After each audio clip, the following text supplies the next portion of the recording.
Hey, good evening, and welcome to the Comics Experience Graphic Novel of the Month Club. It's December 2020. This year is almost over. Thank God, this year is almost over. And we're gonna end this year with a fantastic selection for the Comics Masterpiece Club. Honestly, it's kind of the text of comics, and we should have started with this book. Started the club with this book, but I'm very, very happy to bring us Understanding Comics with our guest tonight, Mr. Scott McCloud. Hello, Scott. How are you, my friend? Just great, Brian. Thanks so much for having me. Oh, thanks so much for participating. I have a modern copy of the copy here, but Yeah. I brought my actual home copy, Yeah. which has a broken spine and has been really well read. And this is a book that it's always been a part of, how I think about comics. And it's a very powerful book. And I really want to thank you for, it's been 20 something years, but thank you for even more. Yeah, you're very kind. It's actually that thing's been around now. It's not what 93, so we're looking at 27 years. 27 years, yeah. Yeah. Wow. Coming up on the 30th anniversary, yeah. Yeah, getting close. Yeah. You're gonna have to do see the gray hairs. I got the gray hairs in the follow-up books, but I don't have them yet in that. Yeah, absolutely. So my first question in these interviews is it's always the same one. I love this question. You are very clearly a very smart person. You are very clearly a very talented person. Of all of the things that you could be putting that brains and talents to, why comics? Of all the cockamamie things you could be doing, what is it about comics? What is it that thrills you, that sets you on fire, that makes it that you had to write a book of how to understand them? Why? It's a good question, and there's actually like 10 different answers. I'll try to give you like 3 or 4 of them. But the first is just 2 words, Kurt Busiek. Yeah. Because it's really true. Like when we say Kurt got me into comics in middle school, because we went to the same as junior high school is what we call it up in New England, whatever. It's basically middle school. We were together in the cafeteria. He got me into comics, and he really had to try. That is, I thought I was too old for comics. I thought I was too smart for comics. I thought comics were junk. So the fact that Kurt had to try hard to get me to even try comics means that if he wasn't there, I wouldn't be in them today. So it really is his fault. You can totally blame him. But what finally, I guess what pulled me in after like having all these obsessions as a kid I was obsessed with chess. I was obsessed with microbiology. I was obsessed with politics, all these crazy things before I was like about 13, 14 when I met Kurt. But what finally drew me in is like, first he made me a reader, but also I wasn't necessarily going to make him.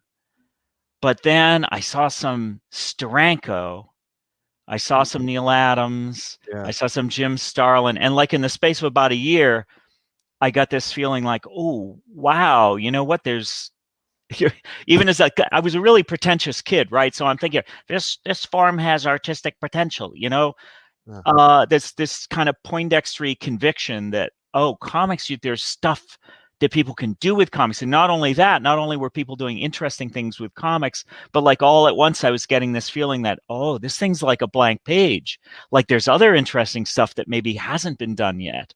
And maybe I could do that. And so even from the very beginning, I was kind of like baby inventor, formalist guy. Just because my dad was an inventor, literally an inventor. He invented like guidance systems for missiles and stuff. And so it was that scientist part of me that like glommed onto it. And then that just became my obsession. That started like I was 14, 15 years old. And I remember I said to Kurt, I'm going to be a comic book artist. And, Kurt was like, yeah, whatever. He didn't care. I'm actually talking to Kurt, I want to say in 2 months. Good. We're going to talk about Marvels, or at least that's the pretext for having the conversation about comics.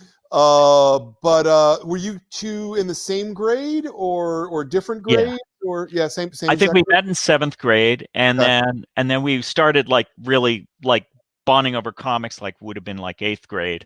Before that, what happened was we had a deal. Like we would just like in the cafeteria. We would tell each other routines from like Monty Python or whatever, like typical nerd stuff, like real, like we are the nerds and like all those like E.T. and Stranger Things. That's basically us. Yeah. And we had a deal because I was obsessed with chess right before comics, and Kurt could play chess. He was one of the kids who could play chess, and he wanted to get away from his dad, who anytime he was home would give him chores to do. He didn't want to do chores, so he would come over to my house after. And he didn't really want to play chess that much, but I had a pool table, so we had a deal. We would play pool, and then after we played pool, he would play me a game of chess. So it was like a 1-for-1 thing because I cared more about the chess. And that was the period when he started, like he pushed me on these things. Eventually got me to read a stack of Daredevils, stack of X-Men. But like looking back on it now, I think of that whole long period where I was just a superhero fan, but actually wasn't that long, because right away I started finding the other stuff. Because we had we were in Boston, right, or a suburb. We were Lexington, Massachusetts, suburb. So we had the Million Year Picnic was already in existence at that time. Very nice, yeah. Yeah, so we go down to Cambridge, and like these are, you're in that fellowship of like all-time great stores, and so of course the Picnic is like one of the early ones. Yeah. And that's, so I started getting into Cerebus, I started getting into ElfQuest. Then I'm discovering the old spirits, and all of a sudden I'm obsessed by Will Eisner. And then I'm like, it's creepy and eerie. And then all of a sudden it's heavy metal, and I'm getting into the European stuff. And all of a sudden I was like, oh, there's a million roads to comics. Yeah, and by the time I go to college, that's the way I'm thinking. Yeah. And so would you credit the Million Year Picnic as increasing your literacy? Yeah. Yeah. Well, not even just the store itself, but also Rich Howell and Carol Kalish. Yeah. Because they were kind of our mentors, Kurt and me both. I think Kurt might have introduced me to the two of them. Yeah. And so we would do things. We would hang out at their apartment. We even did some work together that never got published for a publisher that went belly up. But I just remember they gave me so much really great advice. I mean, Carol, of course, went on to run a lot of the stuff going on at Marvel in those days or shortly thereafter. And we lost her very early, sadly. Yeah. But both of them were real mentors, and they helped us. They were basically unpaid editors for the unpaid cartoonists that we were. And they just had such great advice. There's one thing that Rich said that always stuck with me. I remember saying to him, Corto Maltese, Hugo Pratt, that's his name. Yep. So the great artist, Hugo Pratt, great European cartoonist. And I went to Rich once and I said, hey, have you heard of this guy, Hugo Pratt? And Rich says, yeah, I've heard of him. And I said, well, so is he good? Do you like him? And Rich says, well, yes and no. And I said, well, what do you mean? And he says, yes, he's good. And no, I don't like him. Yeah. What a great answer. It's like, it's like right away, my whole aesthetic world is like, oh, okay. All right. So there can be things like that you recognize are good, but for whatever reason, it doesn't hit you in the heart. It doesn't. Yeah, exactly. It doesn't speak to you. It doesn't push your buttons, but you see the craft and you see the skill and the talent that's involved. And it's fascinating too, because I can think of several cartoonists that are like that, who I don't particularly like the content that they actually produce, but I can see how their aesthetic choices have changed comics for the better. It's utterly fascinating. Because in so many ways, I think that comics are, as a visual medium, it's not like movies and television where, well, certainly there are stylists, right? But basically there's kind of one way to tell a story, kind of, whereas in comics there's 50 ways to do it. There's 100 ways to do it. And I've never quite understood why that is, and yet it's true. Well, it's a more opaque medium, right? Because the style of the artist is more in your face. Yeah. And like if you think about it, you can have different cinematographers, you can have a different visual style, you can have a lot of things different, you know, from show to show, from movie to movie, from director to director. Yeah. But if it's live action, it's going to have a lot in common visually, right? Yeah. It's going to move the same. A person walking down the street has a particular rhythm to it. Light falls in a certain way. Trees look a certain way. It doesn't matter who the director is. An elm tree is going to look like an elm tree, right? Yeah. But when a different artist is drawing it, you're asking a lot more of the reader. And a reader has to plow through what might be very idiosyncratic drawing styles. And sometimes that's a problem. Sometimes it's a barrier. In fact, often it's a barrier. It's possible that one of the reasons that comics isn't quite as dominant a mass medium, like in a market sense, it might just be because you can't always lose yourself in it. The cartoonist style is kind of in your face, and so it can be drawings on a page. The drawings don't necessarily disappear instantly the way that the fact that a movie is light projected on a wall disappears, right? Yeah. You forget about that in 10 seconds if you see a movie. Sure. But you can go a whole book never forgetting that it's drawn. And it's beautiful. The hand of the artist, it's quirky, it's idiosyncratic, but it can also be a barrier. So, you know, like I always like to say, if you're like in serial fiction, when you're following like superhero comics or something that, you know, you're 70 issues in, what happens when a new artist comes in is it can be really upsetting because all of your favorite characters have been replaced by drawings of your favorite characters. Right? You know what I mean? Sure, I know. It's like, shit, now it's drawings again. Right. That's not what he looks like. Even if the old artist was crappy. Yeah. That you had managed to work your way through the style so that the disbelief just melted away and now they were people, and that just goes away. You have to do it all over again if a new artist comes on. Yeah. I think there's another piece of it too, in that the audience participates in the reading of comics. Oh yeah. You don't in film in the same way, right? Because film not in the same way. Film unspools at whatever it is, 32 frames per second or whatever it is. Yeah, 20. Yeah. Oh no, 20, animation is 24. Yeah, 30. Whatever 30. It is, it's coming at you at a speed, and you can't stop that. You can't. Yeah. You can pause it. You can, but it's not like in comics. In comics, I constantly am going, wait, let me go back 4 pages and let me reread that sequence again. Now I see what they were.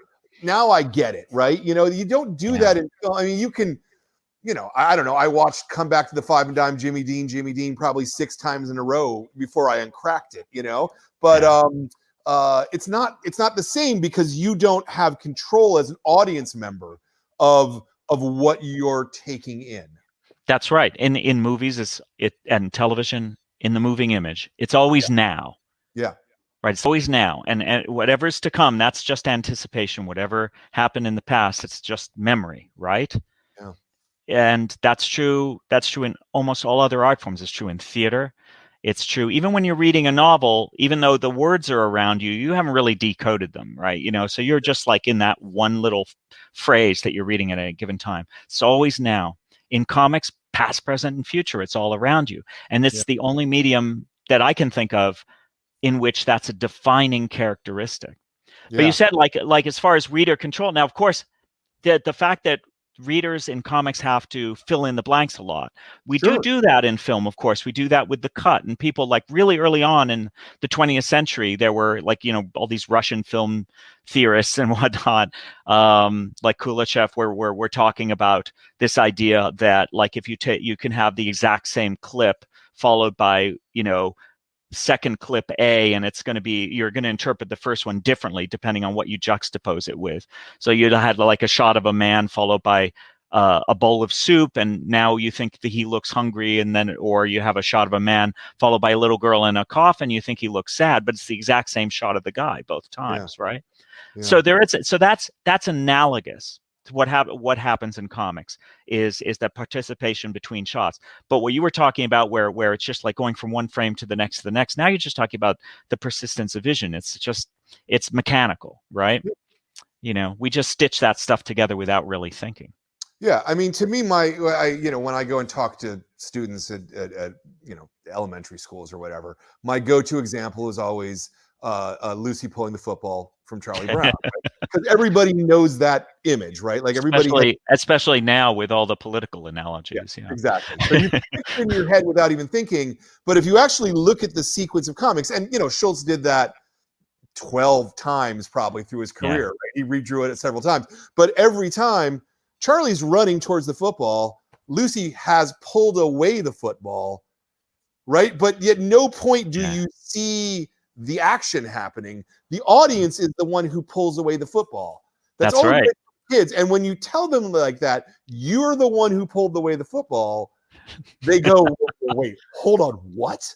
And that's kind of the magic of comics, the friction of comics, the excitement and the thrill of comics, that you can draw the reader to a conclusion narratively. That I understand what you're saying about the emotional content between showing a funeral versus showing a bowl of soup, but it's not the same. It's not the same connection that the audience makes. Right. I think the important thing is that we not claim for comics the exclusive domain of audiences filling in with imagination. But when in comics it's so much more powerful that way. Yeah. And that there's like a secret shadow world of comics. If like I walk into comics experience right now, once it's legal again to browse the way we used to. Right, we can stop. You can still go in, but you just got to keep your distance. Okay. Right. I mean, for the people viewing at home, I'm in Southern California. You're obviously you're up in San Francisco, or Berkeley. No, wait, San Francisco proper. San Francisco proper. Yeah. The mothership.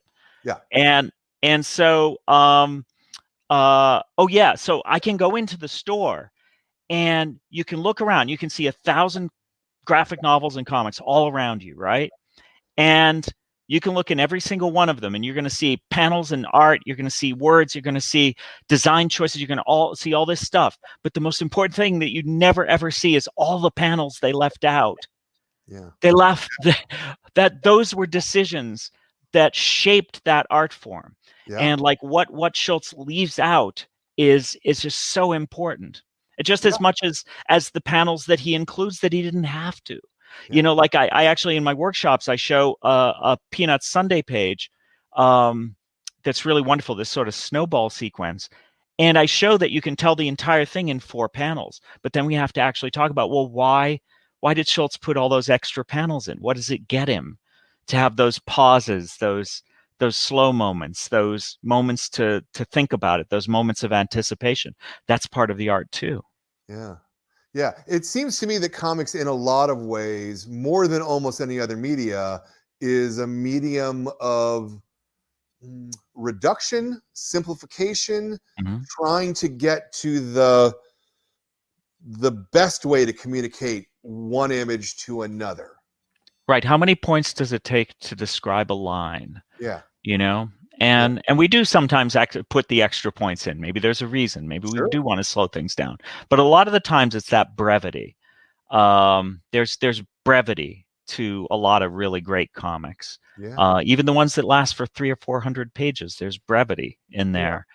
Yeah. And so it's like it's showing the reader the respect that they can make it with a suggestion, that we can suggest them through the world. We can hint them through the world.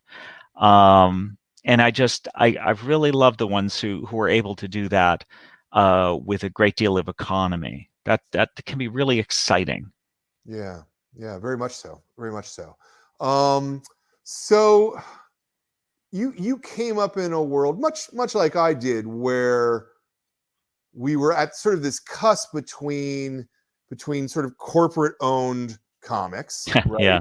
And people actually making comics to express themselves, certainly the undergrounds predated both of us by half a decade or a full decade. I mean, the undergrounds were basically all dead by the time I was reading comics. They were getting close. Yeah, I was starting out in like 74, 75. So yeah, Yeah. they were still there, but I associated them more. It was starting to become kind of shtick. It's like, yeah, you could find your fabulous furry freak brothers, but people were hurting. The head shops were being closed. Yeah. And we're in this world where, you know, there's sort of this idea of ground level comics, which are not underground, you know, they're modern, they're, you know, but they're also not. Finding stores that sell them is always the tricky part, right? Yeah. How much do you think that influenced your sort of understanding of the language and the form of comics? I think, you know, in a lot of ways, I think what we think of as the ground level, it's a little hard to sort of reconstruct that in our memories, because, you know, what we're talking about things like Star Reach at the beginning, and, you know, like Friedrich, and then of course the small publishers. That whole kind of course, you know. Oh, say that last part again. Sorry. I was going to say American Splendor. I would put sort of that path, you know, where we could see that there was something else you could do with comics other than telling stories about Archie or telling stories about Batman. I think in some ways, American Splendor, even though it was very early, I think its true progeny is I associate more with sort of the autobio stuff that was happening around like the Toronto scene and things like that. But also, I feel like he anticipated something that was a little bit later, whereas the world that, and when we mention the ground level stuff, that really is kind of where I start, right? Because if you think of Eclipse Comics and First Comics and Pacific, all that stuff was kind of that ground level. The idea being that, oh, we're not going to do Comics Code. We want to have freedom, but at the same time, we're not necessarily specifically countercultural. We might all, you know, like the people involved in those all had kind of underground sensibilities, but they just wanted to put anything out there, right? Craig Russell wants to do opera comics. Fine, great, awesome. It doesn't all have to be sex, drugs, and rock and roll, right? It was just this very eclectic feel. And that was very appealing to me because I was frankly kind of apolitical in those days. And so I wasn't as interested in comics as a rebellion as I was in comics as a blank slate, as an opportunity for just all creative possibilities. And so I saw it's that thing that I bring up in like later in my book, Reinventing Comics, this idea of comics as being this point from which arrows are moving in every direction, right? Which is sometimes hard to pull off. But I saw the business being that way too. And part of that was because as soon as I got to college, starting in 1978, I started to see manga. I got a hold of Fred Schott's book about manga called just Manga, the world of Japanese comics, I think it was. Correct. Yep. And he was talking about the incredible variety of genres. So this to me was like a business revelation. It's like, oh, the industry doesn't have to be this way. We could be making comics for everybody. And that was this sputtering revolution that like keeps starting and stopping and starting even to this very day. I think some of our potential to reach out, it's hard sometimes, you know, because they're just like earthly concerns. You know, especially when we only had one distributor for a really long time. I mean, I think a lot of it has to do with sort of the mechanical ways in which comics are distributed. And, you know, as much as I support and love the direct market, you know, I constantly say the reason that stores are what they are is because the person who owned that store wanted a clubhouse that they could hang out in, right? Yeah. So the guys who started clubhouses who were really, really big Marvel fans have Marvel clubhouses, right? Yep. Whereas the number of people like me or Millionaire Picnic or Comicopia or Rory back in the day, Comic Relief, you know, who cared about the medium of comics rather than the genre or the universe. There's not a lot of us out there, you know, and so it's harder to find the venues that are selling that material and that are putting it out there as viable, as equal as the superhero stuff. Yeah, it was the front door, side door thing, right? Yeah, You know, it's just like who comes in the front door is the people who are already into comics. And that's now that we have, I think of some of our very best ambassadors now here in the 20s.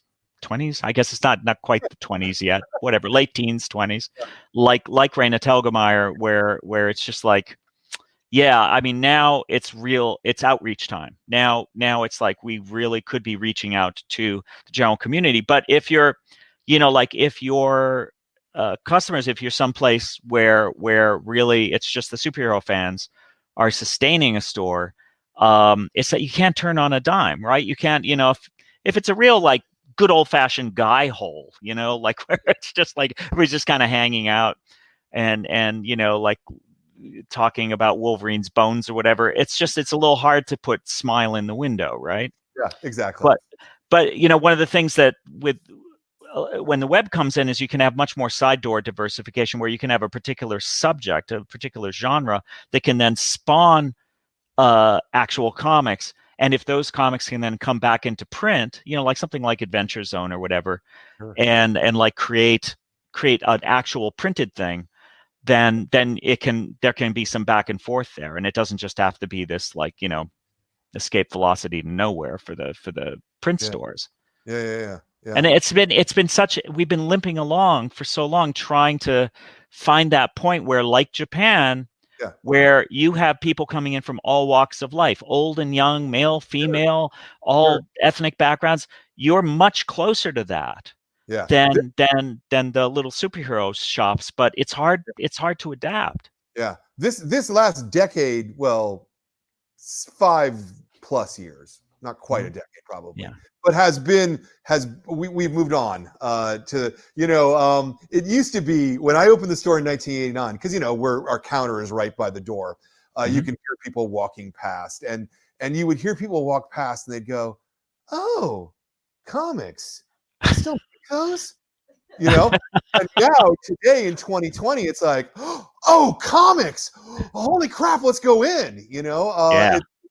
It's a real sea change in terms of that the real world recognizes that there's more than just one genre. Right. Yeah, because maybe they had to read Persepolis in high school. Yeah, right? Exactly. Maybe they started out with scholastic stuff, the middle grade stuff.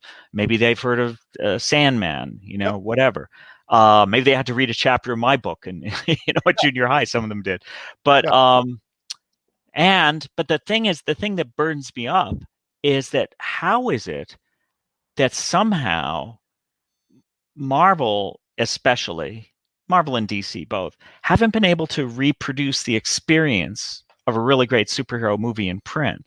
It's like that confuses me. Why? Oh, that's easy. That's super easy, because the people who are in charge of Marvel and DC today that's not what their remit is. Their remit is taking the amount of money that they make right now and making 10% more next quarter. That's literally what they're focused on, and there are plenty of wonderful people who are working at Marvel and DC. I don't absolutely, speak ill of them, but it's very much they recognize that, if I put another cover on this, I can sell 10% more, and I don't have to do anything artistic or creative to do that. Does that still? Do you feel that even in 2020 that dynamic is still? That is Marvel's business model right now, and DC has now switched to that business model, I believe. It's really sad. Yeah. The concept that, Spider-Man sells well, let's do a second Spider-Man. Let's do a fifth Spider. Right now, at this point, there's something like, this was pre-COVID, so things right now are a little different. But pre-COVID, I think we had peaked out at like 22 Spider-Man books in a month. I think 4 or 5 different Spider-Man comics in a week. That's right? nuts. The only people who could possibly keep up with that are the total fanatics, right? And it's certainly I think you can think from your experience as a kid, right? Like, it's very easy to get sucked into that world and start going, "Oh, I'm really into this." But then as you age, you just it's too much and you can't keep up with it. So why would you? That's why It's Well, short. there's the cost of it. There's the work of keeping up, right? There's Yeah. also just the price per minute and Yep. the minute by minute Yep. experience of it. It's just like, oh, I don't know. I could watch the DVD I have of Avengers again. Exactly. You know, and it's like that. What Heidi MacDonald long ago called the satisfying chunk. Check. That's something that manga understood, and it's one of the reasons that manga was so huge. And it's like, well, I don't know. I feel it. You know, Kurt has this theory. You're probably going to hear it. You know, when you talk to Kurt Busiek, of like that there was a crucial moment where paper prices were going up, and Kurt always talks about this like moment. This was like what, late 50s, something like that. Yeah. Paper shortages, and comics had to make a choice. Are they going to raise the price, or are they going to cut pages? And they actually cut pages. Yeah. We kept comics short. In fact, they got shorter. It used to be like 48-page like packages and everything. Yeah. And I don't know, if you really want to do a paper movie, if you want to give somebody the excitement of a full emotional journey through a story, 200 or 300 pages actually kind of works better. Right. And we could have stuck with that. We actually could have been doing that. We could have done exactly what Japan did and serialized them, you know, weekly or bi-weekly, and then put out collections, or we could have had standalone graphic novels. But instead now, because you have that short, I think that there are actual consequences for what happens in the panels when you have to cram it into the short package, because what happens then is you're really anxious about how much they're spending per page. And so you want to slow them down. Okay. And the only way to slow them down is to put a lot more words per panel. Okay. And what happens is there's a decoupling of the world of what's happening in the dialogue and the descriptions and what's happening in the pictures, because they have to cover more ground in those chunks of text, right? Otherwise, the whole thing is just going to be flip, flip, flip, and I'm done. And what did I spend a few bucks on, right? Yeah. But as a result, there's a decoupling, and the words in the pictures aren't sending the same message. They're not synchronized. One of the things that Raina figured out, and actually you'll find precedents for this going all the way back to like Wendy Pini in the 70s or whatever, is that emotion is action, first of all. Yeah. And so anytime there's any change of emotional polarity, anytime somebody goes happy to sad or even happy to less happy, whatever, that's its own moment. That has to be a separate moment. You break them down. You have to break down the little moments, because the little moments are what give you that traction, that granularity of experience that make you feel like you're there. You know, like if you go to the first Avengers movie where Captain America, you know, that incredible moment where he says, you know, I understood that reference, right? You know, the Wizard of Oz, the flying monkey reference. You know, like that relies on the rhythms of conversation and everything that led up to it. There were like moments of silence that were required if you want to deliver that moment of humor. You can't have it all. You can't have 2 minutes worth all happen in one giant, like multi-tiered word balloon. But that sort of thing is necessary, even with the best writers, even with terrific artists. And there are a lot of great writers and great artists in the mainstream. If they have to stuff it into like 20 pages or so, then they've got to fatten up the words, and it's, I don't know, fucks it up. So there's so much to unpack there, and I want to push back on like 3 or 4 prongs of that. I don't know. So first off, I would say it's interesting that manga is the way that you got to that conversation, because manga natively is 8 to 16 pages is the chunk. Right? Yeah. Sure, it's eventually collected in a bigger, fatter book, right? But each of the narrative beats that you're getting is an 8 to 16 page chunk. Additionally, in a weekly anthology kind of a comic. I don't know if they're still week. I think the anthologies maybe are like bi-weekly these days. I'm not sure.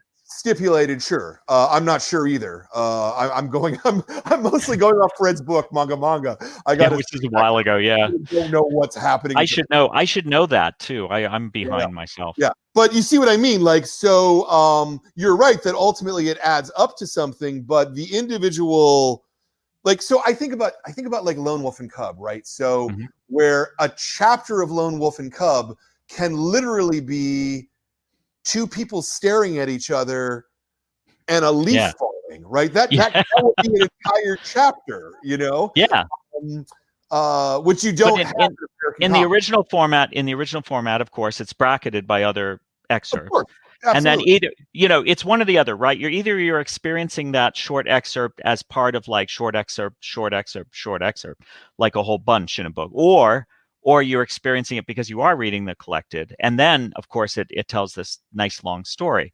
And like, yeah, it takes a while for Omar Sharif to make his way across the desert in Lawrence of Arabia. If you had to make one of those a comic, like one scene there, you know, nothing would happen at all except like, oh, there's this guy in the distance. There's still this guy in the distance, right? But it's worth it because when you're experiencing it, the whole 2.5, 3 hour movie, that waiting is it's delicious. It's wonderful to have that suspense. But where am I going with? I'm totally getting lost in the weeds here.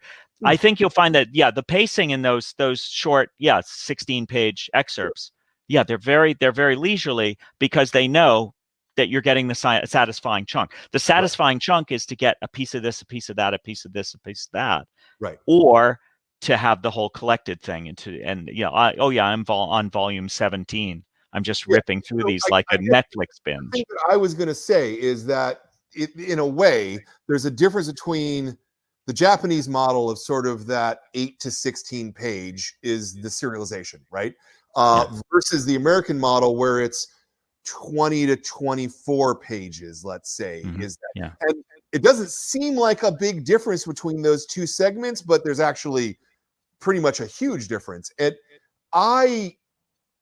we grew up with a lot of serialized comics in the 70s and the 80s, where the best people who were doing comics, and I would put you among this with Zod as well, would tell a complete story within that 20 to 22 page story that did in fact add up to something else, right? In fact, I was 18 pages in the later issues, and those were the ones most people liked the most. Yeah, they're very short. And I was thinking of Eisner and the way he would tell a story. Yeah. And so that cultural difference between those two things, because ultimately I have to say that I think that learning the constraints of the language of comics in a shorter format is probably yields better cartoonists.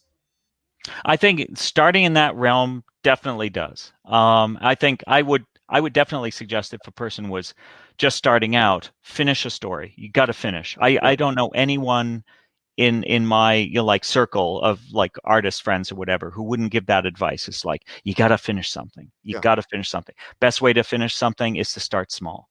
Do a short story, do something in an anthology, do a mini comic, right?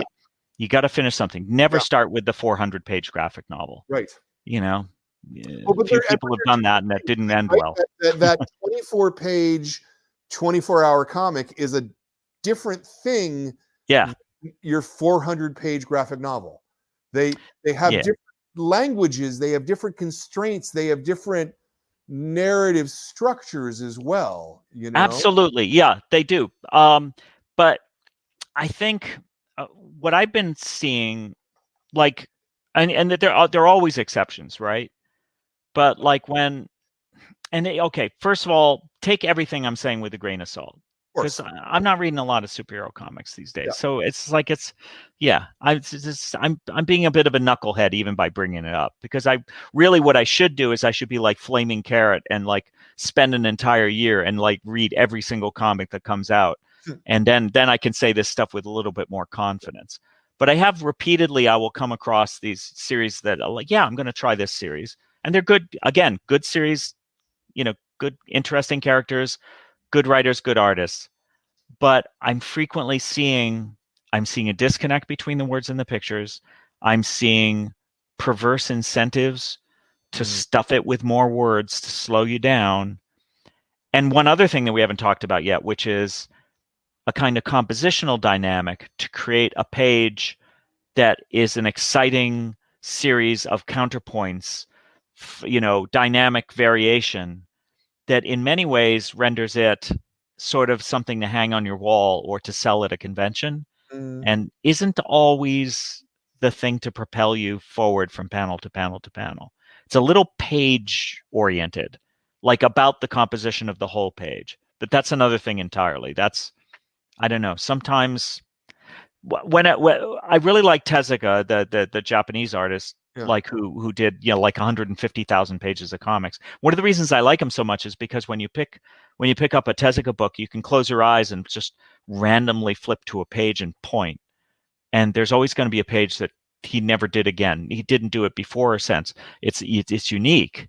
He didn't repeat compositions, and I think because a lot of those they felt more like accidents. Yeah, and I feel like a lot of post-Kirby artists, and we're talking now about 50, 60 years worth of comics, right? Sure. I think a lot of post-Kirby artists, as soon as they've drawn panel 1, they're already beginning to set down the laws they have to follow in drawing panels 2, 3, 4, and 5. Absolutely.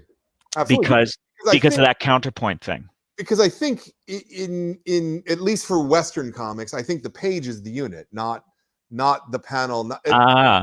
It often is. It often is. But to me, I don't think that's necessarily central to comics DNA. I think it's more central to that genre and to the way people do it in order to stand out on the rack.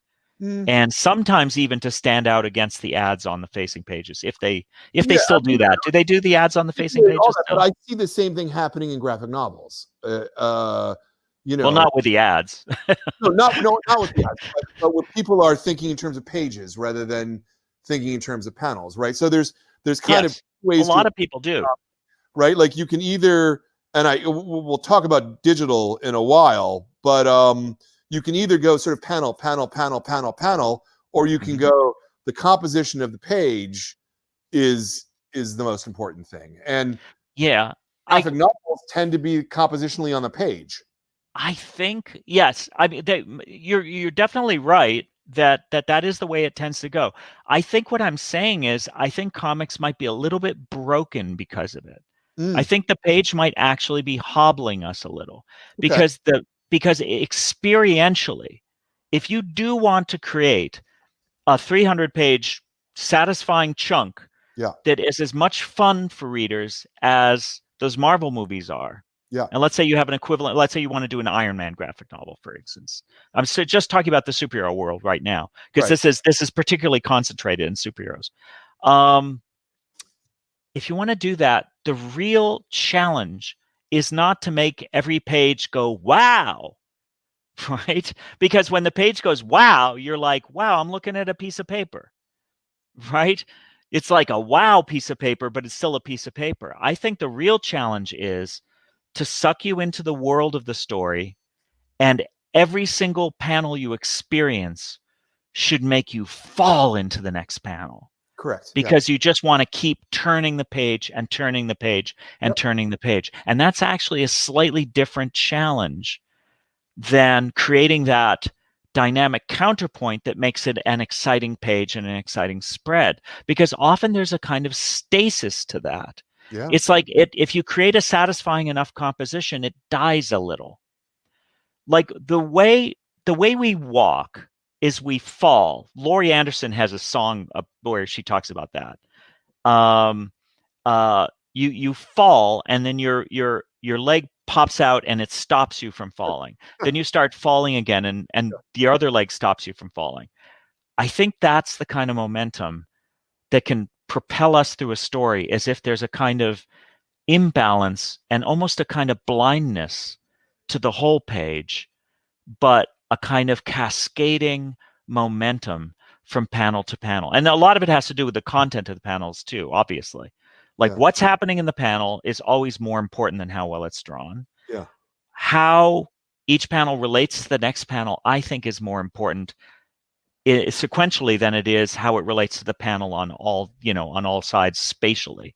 It's temporally. How does it propel you forward? And how does each panel encapsulate a moment that feels like it's happening before your eyes? When I was working on The Sculptor, which is not a graphic novel everybody loved, and I'm sympathetic, I think, sometimes to the people who didn't like it more than to the people who did. So I'm not too deluded about it. I think it has some problems. But the one thing it did have, because of the way I actually laid it out, this peculiar method that I had, the one thing it does have is that an incredible number of people told me they read it in one sitting. Yeah. They started reading and it kept them reading. Yeah. It had that beach read quality. Yeah, absolutely. And that was because I was agnostic on the pages to a great degree. I discovered the full page compositions almost kind of after the fact, but what I was doing is I did it 40 pages at a time in 20-page, when I was laying it out, in 20-page strings, where I would take panels out and put them in as if I was composing scenes in a movie or like I was a film editor, right? And I was just like putting those panels in, taking them out, and making sure that panel to panel to panel to panel had a lot of cohesion, that it was sticky. And then I would kind of discover the page compositions. And that's what Tezuka did. I think he discovered the page compositions rather than following a formula to create a great page composition. I don't think he didn't even see them to some degree. Yeah. I understand completely. It's good because I have no idea what I just said. It was just that was. No, I can barely understand myself. That was a really weird rant. Yeah, no. Because one of the things that happens with these interview series is I'm talking to an awful lot of young cartoonists who are doing their first graphic novel, and an awful lot of young cartoonists who are doing their first graphic novel have never drawn 20 sequential pages ever before, right? Yeah. Because that's what's expected of a young cartoonist today, right? Is a 200-page book, which seems insane to me to expect out of someone fresh out of art school. Do you know what I mean? When they haven't figured out necessarily the individual lingua franca of scene to scene even, and they're expected to create these narratives that are immense in scope. And so this points me back in a way to The Sculptor, because if I had a criticism of The Sculptor, this criticism was that it's 300 some odd pages long, 400 pages, however it is. It was almost 5 actually. Really, really, really, really fucking long. Now it's not bad to be long, but it means things go on. Yeah. And you're not doing the reductive thing that I think that comics are the best at. Right. So you were talking about how you think that the format works against comics in some ways. And I actually think the opposite is true. I think that the original graphic novel format, that 200-page format, works against comics so much for young cartoonists who have not yet gotten their chops. Well, yeah, it's true. Although I would say those same cartoonists, if they had started out like doing the 20-page pages, I think it would have given them a certain amount of discipline. But at the same time, was it Hemingway who said that the first draft of everything is shit? Yeah. I think that, like in many ways, we're all like a first draft. We're walking, talking first drafts for the first like 10 years of our careers anyway. So it's probably that's going to be bad short comics or bad long comics. Huh. But if they're starting in graphic novels, one of the things that's going to happen is that they're going to adopt a language gradually, not right away, but they're going to adopt a language gradually that's adaptable and appropriate for that length, for that format, and they're going to pace themselves based on that. Well, what happens is that if somebody starts out in one and jumps to the other, that's when things fall apart, right? Yeah. And it could be actually that maybe some of the mismatch I'm seeing in the 24-page, 22-page comics are people whose favorite works are graphic novels. Maybe they're trying to do blankets, but they only have 20 pages. Right. And that the pacing is wrong. They should be looking at old spirit stories or something. Yeah. Um, Do you go to the comic shop on a regular basis? Are you regularly reading comics? well, I'm regularly getting them and they pile up because I am so fucking slow as an artist and as a reader that I never get to read enough. Yeah. And this is the great tragedy is like I love comics and I never get to read enough of them. So I keep getting them, but I got like you can't see it now because it's like blocked by this bookcase. But back there on the other side of my studio, I got like shelves and shelves and shelves of my to be reads. And I'm not getting to them. And usually the ones that I get to first are the ones that I feel most guilty about because, you know, I promised somebody I would read something or something. And that's not a good reason either. Sure. They're looking for a blurb. Yeah. Well, yeah, sometimes. but yeah, I want to be a reader again, and I'm not. One good thing about editing Best American Comics back in 2014 is it forced me to read a lot of stuff. Yeah. It's more artsy stuff. But I think, you know, like I want to catch up more on the mainstream. And like I shouldn't even be talking about mainstream comics until I've read a bunch more. But you know, you can't stop me. I just start talking about anything. But it's weird too because we're of that generation where you use the term mainstream. And it's a meaningless term now. They are not what an average person walking down the street wants. Yeah, I should say the monthlies. I can tell you, it's not. This is not. Superhero comics are not a thing anymore. I mean, they're a thing. Well, they drive a lot of business, but they're not the thing driving the conversation anymore. They're not the thing driving the medium anymore. And I want to think that a lot of it is due to a book like this. A lot of it is due to things that you and cartoonists of your generation were doing as well. We totally veered into theoretical conversation. So it's inevitable because theoretical conversation is the thing that both of us do. But let's talk a little. I want to go back to some of your career just a little tiny bit because there's a couple of three things here that I'm really fascinated by. And so we're going to kind of go in timeline order. I just when I went to sort of do the research for the show, you know, obviously I went to your website, which by the way, you have a great website. Thanks. It would be really nice if most cartoonists had a website as nice as that. It'd be really nice if I updated it more than once every 2 years. Yeah. But in the history section, one of the things you talk about is I love this Biff Bang Pops. A comic that you and Kurt and a couple other people did in 1978 that was for the Boston Pops. That was the first licensed Marvel and DC crossover. It's true, yeah. And you were in high school. We were in high school, yeah. How? Okay. It's so crazy what happened. It was actually drawn. I only did layouts. And Kurt did write it. It was actually drawn by a friend of ours named Chris Bing, who's a pretty celebrated children's book author, actually. He's got a very detailed style. He also does work for like the Wall Street Journal, I think. Okay. He had a family connection to sort of the Children's Council, or so I forgot what it was, the Youth Council for the Boston Symphony Orchestra. And as a result, they decided to put together this comic. And indeed, we got licensed to have Marvel and DC Comics characters battling it out in Boston, in location. In a lot of ways, it was a lot like the comic Kurt and I were doing that took place in our high school, in our local town, our local library, where a bunch of superheroes beat the crap out of each other for 60 pages. That one was called the Battle of Lexington.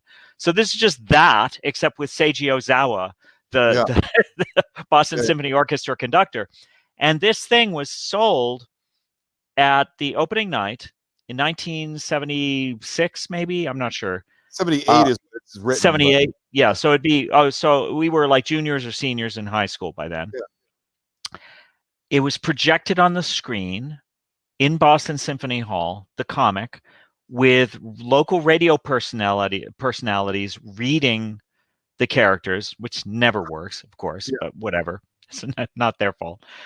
And I also designed 3 murals, like 10, 20-foot murals that were displayed in the lobby and painted by contest winners from like high school art contest winners, and auctioned off and donated to children's hospitals or something like that. It was just totally insane. And Saul Harrison, who was president of DC at the time, sat at our table.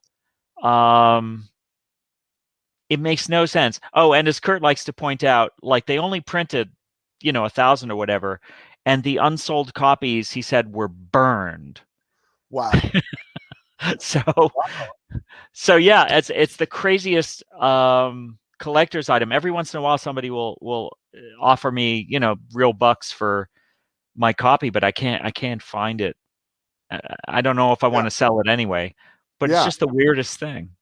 Yeah, but this is, I mean, that you were high school students and the Boston Pops, which even then was a huge, huge, huge thing. Yeah, it's crazy.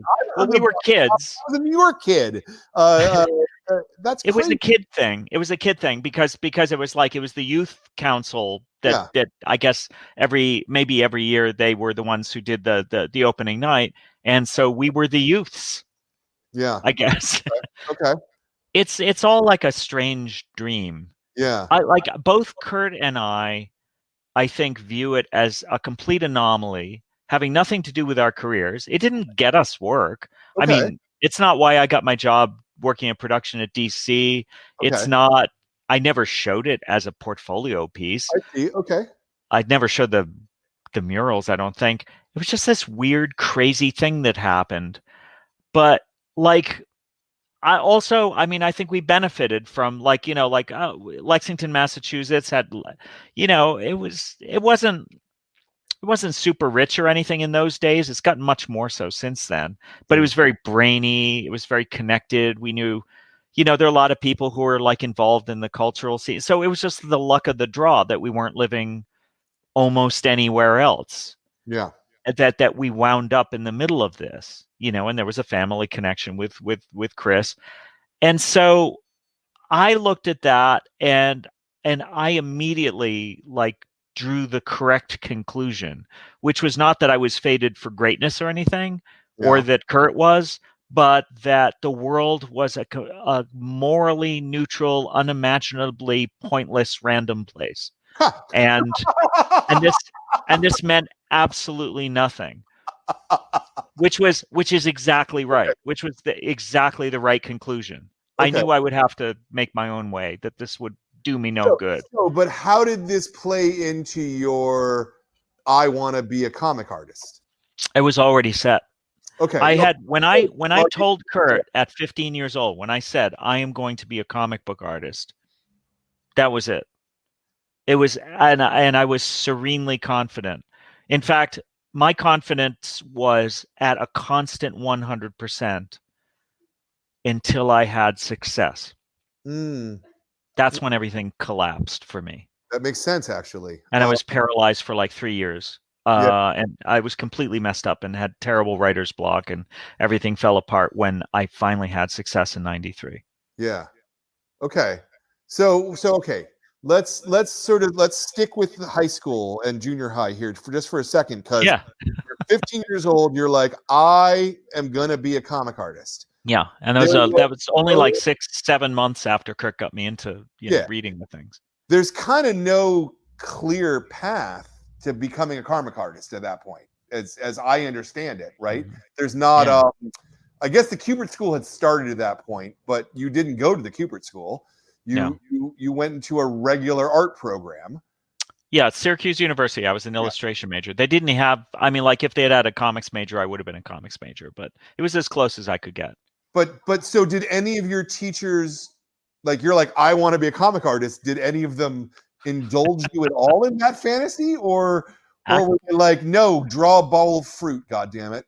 No, actually, well, yeah, I did have to draw the bowl of fruit, and I did take a lot. I had a lot of assignments that had nothing to do with that, and I had a couple of like '70s art snob teachers, and then most of my teachers were really cool and accepting, and I was had fun conversations in class.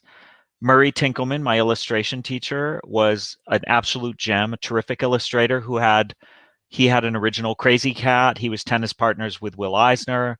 Oh, Other teachers had plenty of respect for comics. okay. Um, and That's so, relatively rare at that period of time, though. say again. That's relatively rare during that period of time among academics.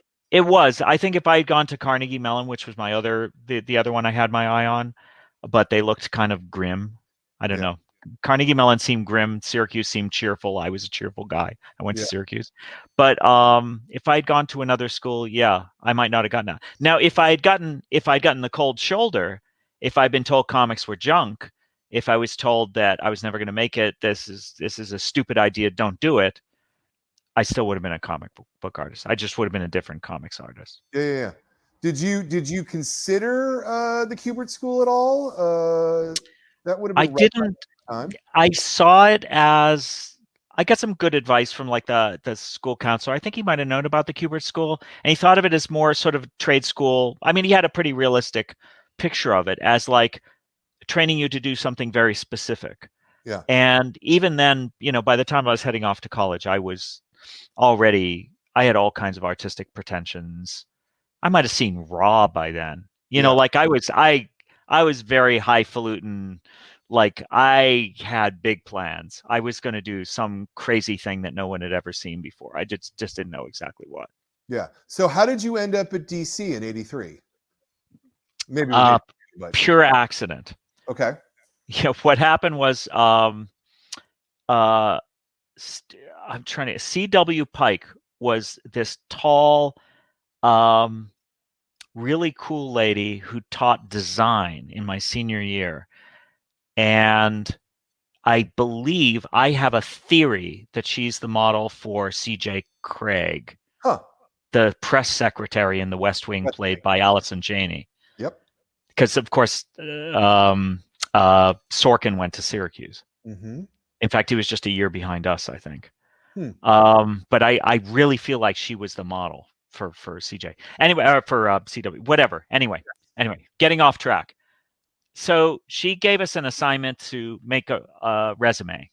It's like, okay, we're going to do a design a resume thing. And as part of the assignment, we had to send it to a prospective employer. I sent it to DC.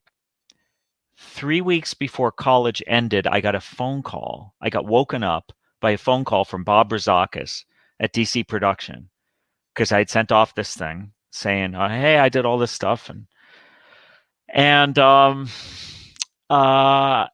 I said, hey, you guys, the DC explosion or whatever, you guys are going to be looking for production people or whatever. I just thought, hey, I could do that.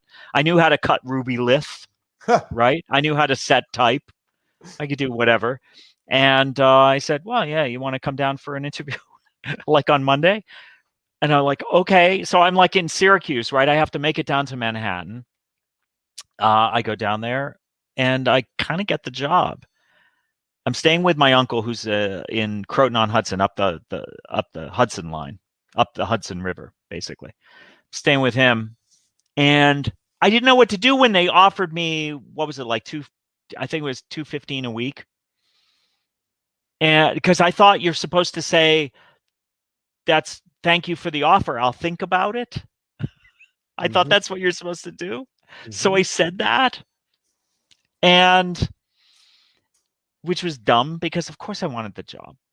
But I thought you were supposed to do that. So the next day I called back, and now the offer is $225.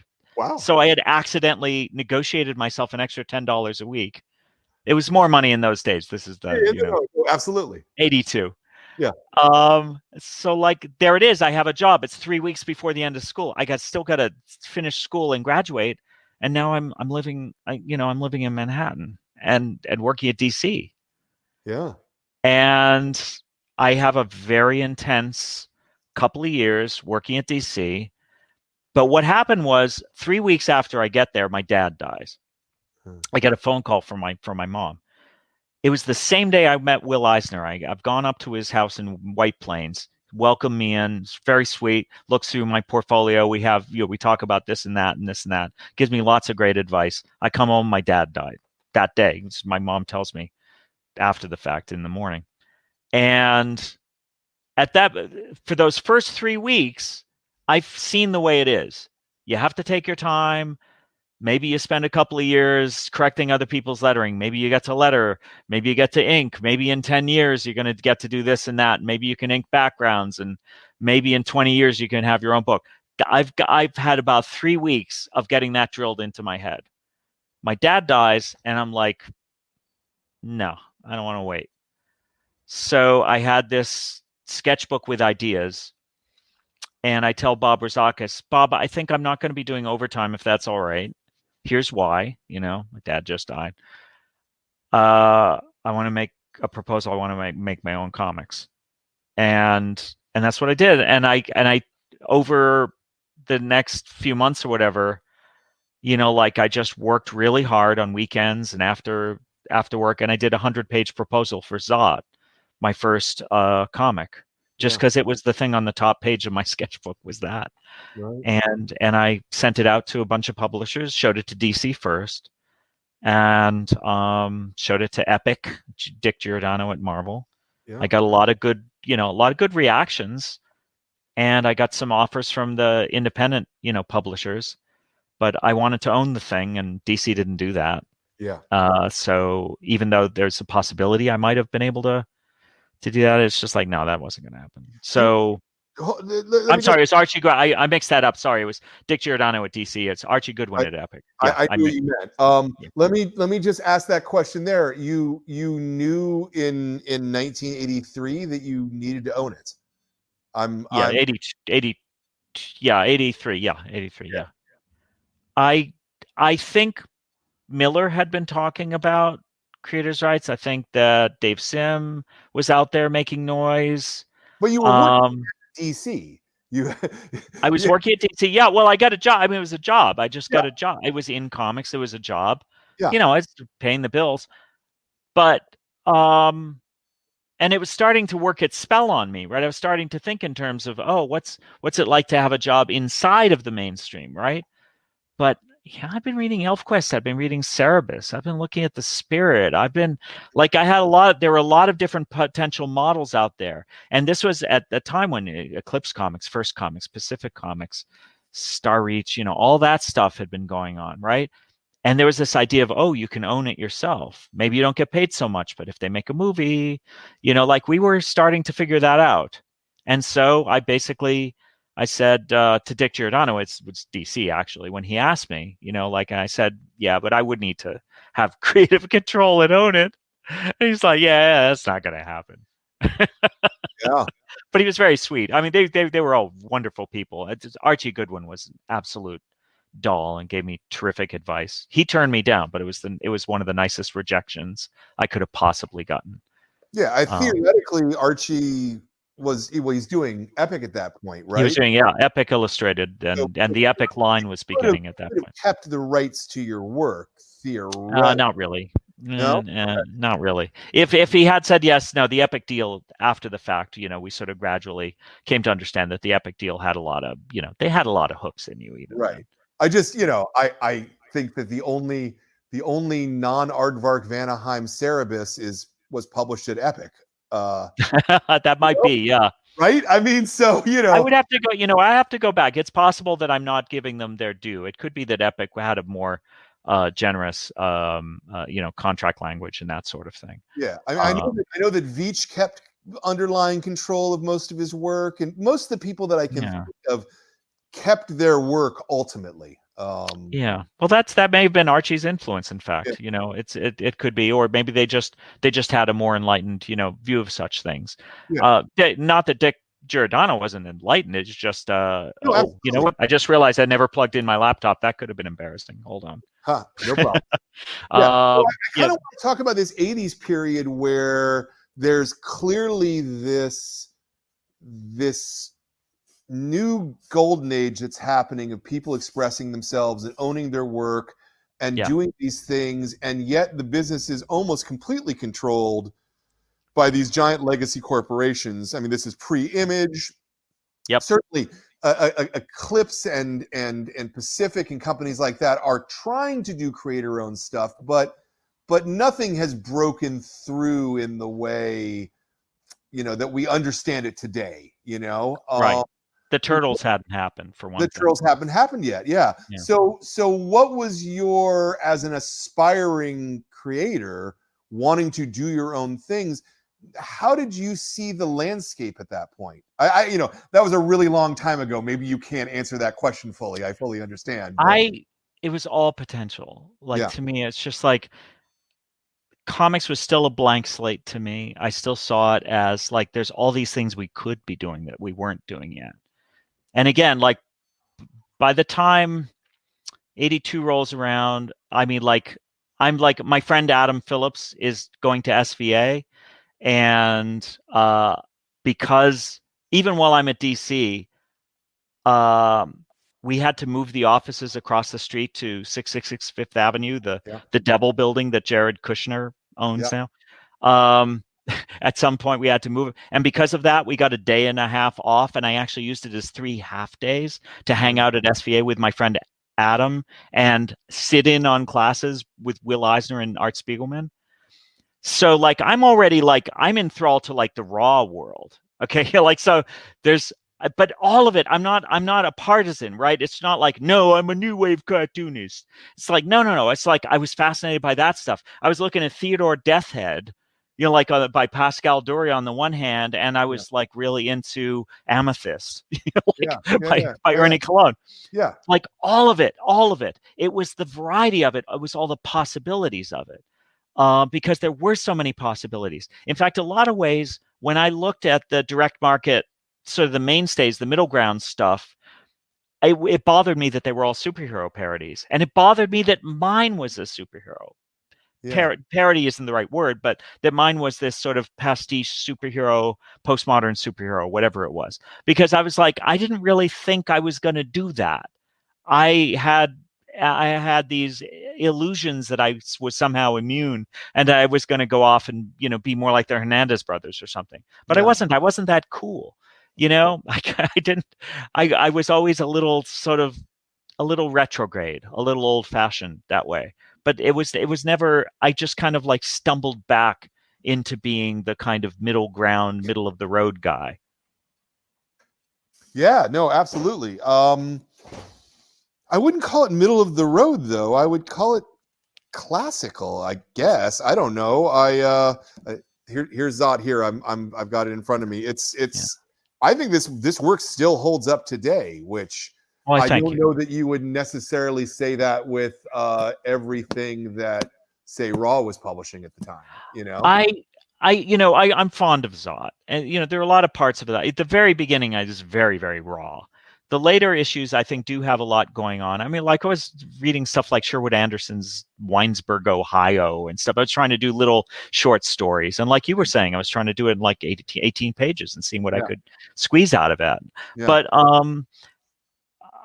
every time I look at Zot, I look at somebody struggling to do something.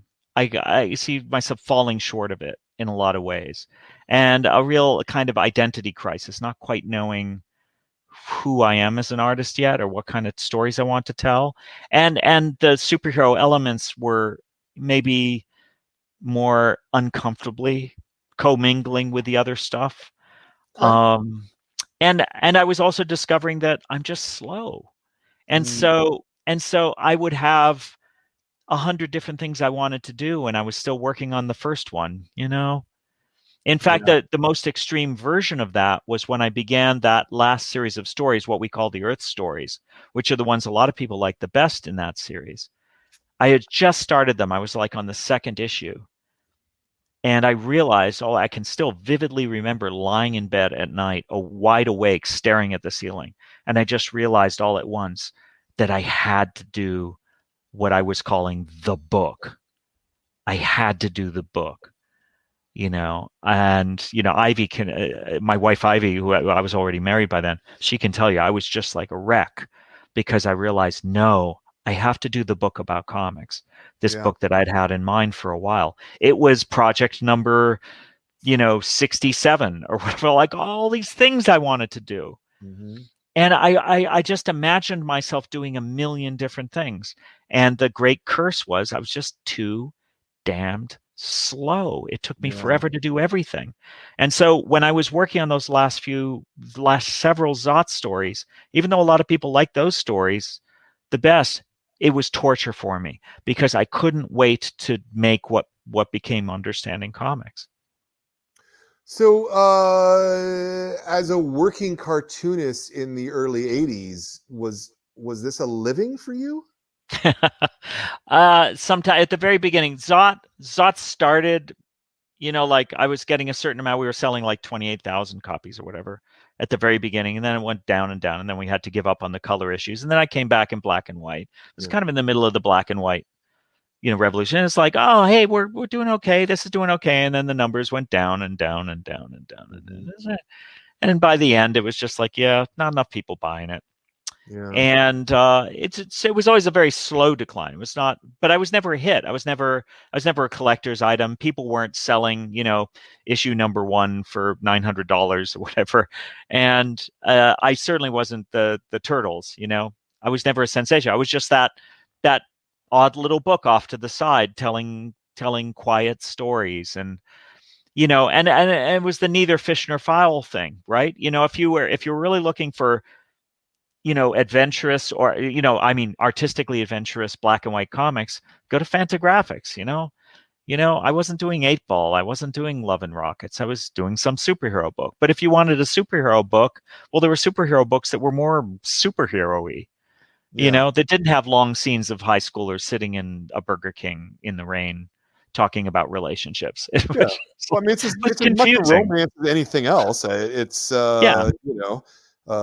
which is one of the things that I think stands out about it and holds up for the day. Your level of craft on the book is certainly pretty immaculate, I think. You're very sweet. I disagree many years later, but I mean, when I look at this book today, this looks very contemporary to me in many ways. Well, now I have to say I did do something that Will did with the spirits. The dirty little secret is when we put out that collection you're looking at right now, I did go back and fix some of the most embarrassing panels. Right. Sure. And I talk about that in the introduction to the book. It's just like, yeah, there are things that just it physically pained me to look at some of those. But even so, I think even with the fixes, my figure drawing was always a little stiff. It always feels a little wooden to me. I don't have the gift. I don't. There are some people who just like Jaime who are just, they just lay down a pen and it just sings. And for me, drawing people, drawing anything, it's work. It's work. I have to work at it. And I have to, I draw a bad picture and then I draw over it until it's an okay picture and then draw again until it's, I just have to keep working it up until it's okay, until it's not so bad. And there are other people who can get it right the first time, every time. They're naturals. And I've never been a natural. Yeah. Well, I mean, I got to say, your line work, the cross hatching, the level of detail. I mean, I think it's all pretty fantastic. Well, thank you. I appreciate that. I do. And how did this, or did it, prepare you for Understanding Comics? In a lot of ways, if you look back, once you've read Understanding Comics, you can see I'm actually doing a lot of that stuff. Yeah. I was one of the first people to embark on some of the manga things, the things that I found interesting in manga, which weren't necessarily the other things that people were interested in, especially what I think of as the "you are here" techniques, all the different ways that they make the reader feel as if they're participants in the story. I tried to do that in Zot. In my own clumsy way. So I was one of the first ones who was doing a lot of what I call subjective motion, where instead of you watching somebody move across like Superman flying across the sky or whatever, Instead, you're alongside the moving character, and the whole background is streaked behind you, because that makes it feel like you are the moving person. You're in the rocket ship, you're in the bicycle, driving down the path, you're in the speeding car, whatever. That's, to me, that's much more interesting than just watching, oh, here's a drawing of a car with some speed lines behind it. Just like, fuck that. I don't want to be the guy on the sidewalk watching the car go past me. I want to be in the car watching the entire city go past me. Yeah. That's one of the things they were doing in Japanese comics. But what I found was that, like, for about 10 or 12 other techniques in Japanese comics, as different as they all were, all these expressionistic emotional effects, all these different ways of cutting from scene to scene, from moment to moment, from aspect to aspect, all that stuff, all of it created that same sensation. All of it made you feel like a participant. That was the thing that bound all of those comics together. That's what I tried to do in Zot. Didn't always succeed, but I tried to get across that sense of participation in Zot. So when I'm writing about that and understanding comics, then you can go back. You can go back to Zot, and you can see it was like, oh, okay, he was already trying to do that stuff. But a lot of the other things in understanding, it was just the invisible stuff about, like, iconography or the way we process images or whatever, stuff that you wouldn't know from reading Zod, but that, of course, it applies to Zod. It applies to all comics. Yeah. So you were thinking about understanding at that point. I was thinking about it for years before I did that book. You couldn't go to sleep with thoughts of it. Yeah, it was driving me nuts. Yeah. So what was the process to narrow that into a pitch that someone could understand, if you see what I'm saying, right? Because if you said to me, I want to write a book about how comics work, I would have said to you, you're insane. That's too broad of a topic. What the fuck are you talking about? Well, fortunately, it was an anything goes time, right? Yeah. So, I mean, like, the market wasn't super overcrowded yet. It was beginning to get overcrowded. And there was the black and white glut and all. But the thing that really made it easy was, let's face it, Kevin Eastman. Yeah. Kevin Eastman and Peter Laird were like, there was just an avalanche of money, like, pouring down on these guys. And they were very sweet kids. They each had different ideas of what to do with it all. But Kevin thought, well, I'll start a publisher. And his publisher, Tundra, it fell on hard times. And a lot of the people who got involved didn't necessarily, make it easy for Kevin. But Kevin's attitude was just like, hey, my friends want to make comics. I can help them. So, I arrive and he's like, Pierre, you should have a pile of money. And I'm like, no, hang on. I should only get the money if I do the pages, let's come up with something that seems fair. And I was very happy that was a book that earned out for him, that, like, I made back the investment. But Tundra didn't last very long. And actually Tundra, Kevin sort of quote unquote sold Tundra to Dennis Kitchen. Sure. So it became, by the time the Understanding Comics came out, because Kevin published Understanding Comics, it was actually not a Tundra book. It was a kitchen sink book. Yeah. Which is really funny. And you have the original edition where it says Tundra right on the spine. Sure does. But one of the greatest things is that if you find the like the original kitchen sink, the very first kitchen sink edition, which is right after that, you go to page 21, I think it is, where I'm talking about iconography and I talk about this is not a pipe, right? The Magritte painting. Yeah. And I'm saying, like, oh, like, these are pictures. They're not the thing, right? So I have a picture of a cow and it says, this is not a cow. And I have a picture of a man and it says, this is not a man. And then I have a picture of the Tundra logo and it says, this is not a company. Not a company. Yeah. It's like, oh, man. So let's talk about Tundra a little bit, because sure. I mean, to me, it's Apple Core, right? It was actually a lot like, I think from what I understand, it was a little like what happened with the music publishing thing. You're talking about the music publishing thing. Correct. To come out of the Beatles. Yeah. So we've got so much money. We want to help other people also make art. Let's throw money at them. And it doesn't work. That's not Well, the there way. were I mean, yeah, it doesn't work just like that, obviously. And you know, there were some people who frankly took advantage, you know, of Kevin, and maybe not deliberately, maybe they didn't mean to, but it just kind of worked out that way, and it's sad. But you know, and there were other people who got involved, and you know, like there's family, whatever, but you know, like just stuff. I mean, if you're doing a company for the first time, if you just never done anything like that before, it's just human nature that you're going to make some mistakes. And there were some incentives for people maybe not to give him the best advice or whatever. And you know, I probably gave him advice that I was probably a dummy in some ways too. I mean, we were kids. We were just trying to figure stuff out. Sure. But but somehow what came out of it was I just sat and drew every day on this book. So like my personal experience of it was that Kevin made it possible for Yeah. me to do a 200-page book while not starving, Yeah. right? Because in those days you would get the money like for the little tiny chunks. How, you know, you can't work a year and a half without anything getting published. How are you going to make back the money? Well, Kevin could do that. He had the ability to do that. So he was able to subsidize it. And he believed that, yeah, I think the book will do well. And it actually did. It actually did make back that money, even if in the end it was Kitchen Sink Press that got the money.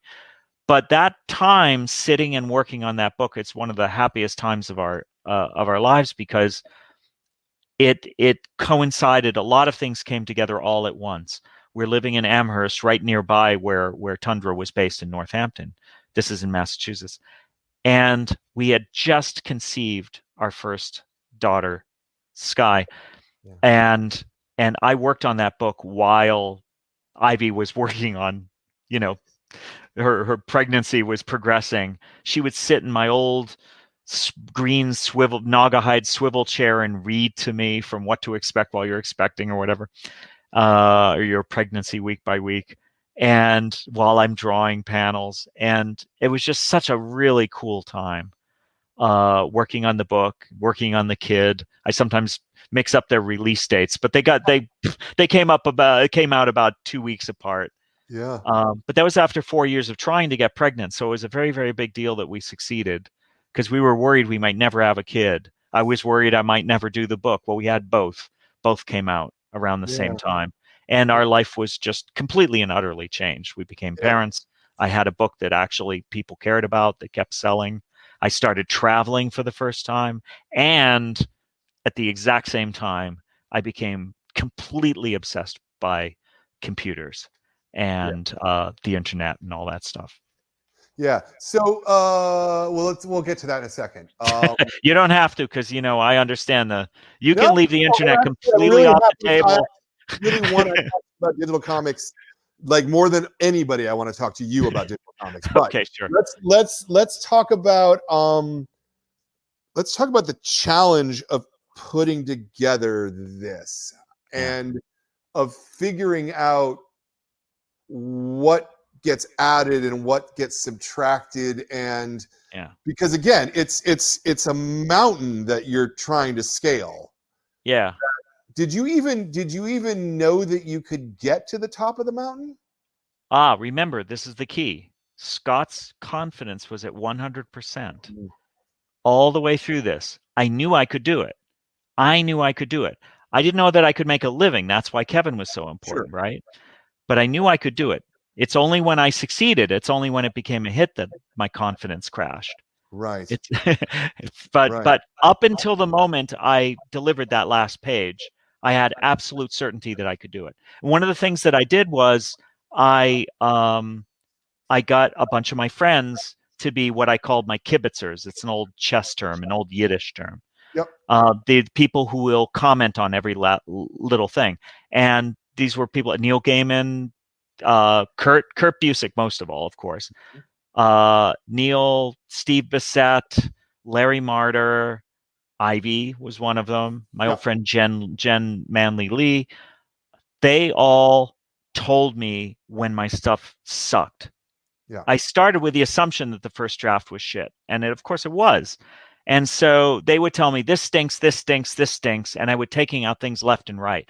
I have whole piles of destroyed panels where I cut them out with scissors and like pasted them in and like rearranged things. And in fact, Neil and Steve especially, and Kurt, they talked me out of killing an entire chapter. Yeah. I had a chapter where all of the different art forms sit around a table and argue about what their strengths and weaknesses were. Anyway, it was fucking terrible. It was an awful chapter. Boy, that sounds awful. Yeah. But I was the happy warrior, right? Like because I had 100% confidence, it also meant that I wasn't touchy about that stuff. Yeah. I was like, yeah, I just laugh and say, yeah, you're right. It really sucks, doesn't it? And so we would kill it. We would just kill things left and right. I had no problem killing my darlings. And they also said, oh, and you need a chapter about writing. So that's why I created a chapter on words and pictures. Yeah. Still not writing exactly, but close enough. One of the things that I think that you did that I think is the spine of the book in many ways is that sort of that pyramid of cartoony to realistic, the whole because I had never thought about comics in those like how it fits on a graph, right? So where did that come from? Sort of that analyzation of here's where it is on a plane. It actually started on the bottom axis. I remember even in college, I was trying to work out, oh, okay, all right, so there's this thing going on. First I was starting from the conviction that there was something very special going on when you had a cartoony image. So the first question is, okay, why is that? And so I started to develop all these theories. But then I'm thinking, okay, well, what's the difference between the cartoony image on this side and the realistic image, the photographic image on this side? Okay, well, if this is really weird because I'm like mirrored reversed as I'm looking at myself here. So it's the left and the right is reversed. Anyway, but okay, if I'm looking at the properties of the cartoony one, I'm looking at the properties of the realistic one, I know, well, there are styles in between that. And all of a sudden it's like, oh, there's a continuum. Right. Of course there is. There's a continuum. And then eventually I realized that the cartoony end isn't the end of the line because what's happening is you're taking away resemblance, but you're retaining meaning. And what happens is if you do that all the way, you get to words, because that's what words do. Right. Words no longer have any resemblance at all to the thing, but they still retain the meaning. Right. So, okay, so that's a line. But then it's like there's this other ingredient, which is things that are neither representative in what you might call a retinal way or representative in what you might call a conceptual way. Well, what are those? What are the lines and the shapes and the things that are entirely a property of the picture itself that don't fit into any of that? Oh, that's another axis, isn't it? And that's how you get the top point. And now all of a sudden you have 3 points. You have the picture plane on the top. You have the cartoony axis of meaning down here on one corner, and then I have to go the other way. And then you have the realistic one, which represents what the eye sees. So what the eye sees, what the mind perceives, and what's actually there it is on the page. And I realized, oh my God, the entire world of graphic art is contained within that triangle. Yeah. 27 years later, do you still find that framework to be correct? Well, a guy named George Bach said all models are wrong, but some are more useful than others. Mm-hmm. And I think this falls into that category. It's not comprehensive. There's a lot it doesn't take into account, such as artist intention, right? And there's no perfect way to decide where somebody sits on the triangle. But like all models, it is flawed, but it's a useful, what Seymour Papert, I think, calls a tool for thinking. It's a tool for thinking. It's a filter that you can use to look at things. And there are different statements that you can confidently make. Once you have this scheme, you can say something like, oh, because this is rising up the picture plane a little, we're more aware of it as a picture. Oh, because this thing is more cartoony, there's more participation. Oh, because this thing is more realistic, it's more othering. We were more likely to look at it as the other. And then, of course, I started applying it to manga and stuff like that. Yeah. Do these things work in any other medium? Is there any other medium that these things are true? Well, the triangle thing is just any kind of visual art. It's Yeah. true. You know, like the things those that was an observation about just the nature of imagery. So yeah, in fact, it turned out to have applications in other media. Will Wright talks about chapter 2 of Understanding Comics as being an influence on designing things like The Sims. You know, it's like that whole idea, even right down to the blah, blah, blah, blah, blah, you know, like the weird dialogue that comes out of the mouth. Yeah. Because in fact, I think of the entire field of video games as the chapter 2 field, right? I know if a video game guy is going to talk to me about understanding comics, it's always going to be about chapter 2. Right. You know, filmmakers often talk about making comics actually. Yeah. But so yeah, I mean, like, it's the big thing about understanding. One of the things that turned out to be most important was, even though it was entirely about comics, it turned out to be about a lot of things other than comics. Sure. And that was a principle that I've seen in other works, is that if you drill down deep enough into any subject with enough intensity, then what happens is it's like drilling down the Earth's crust, right? Deeper and deeper and deeper. The further you go down, the more you're sort of like fanning out and connecting with things that cover the surface of the globe. Right? You know, they think of it as sort of a cone that widens the further down you go.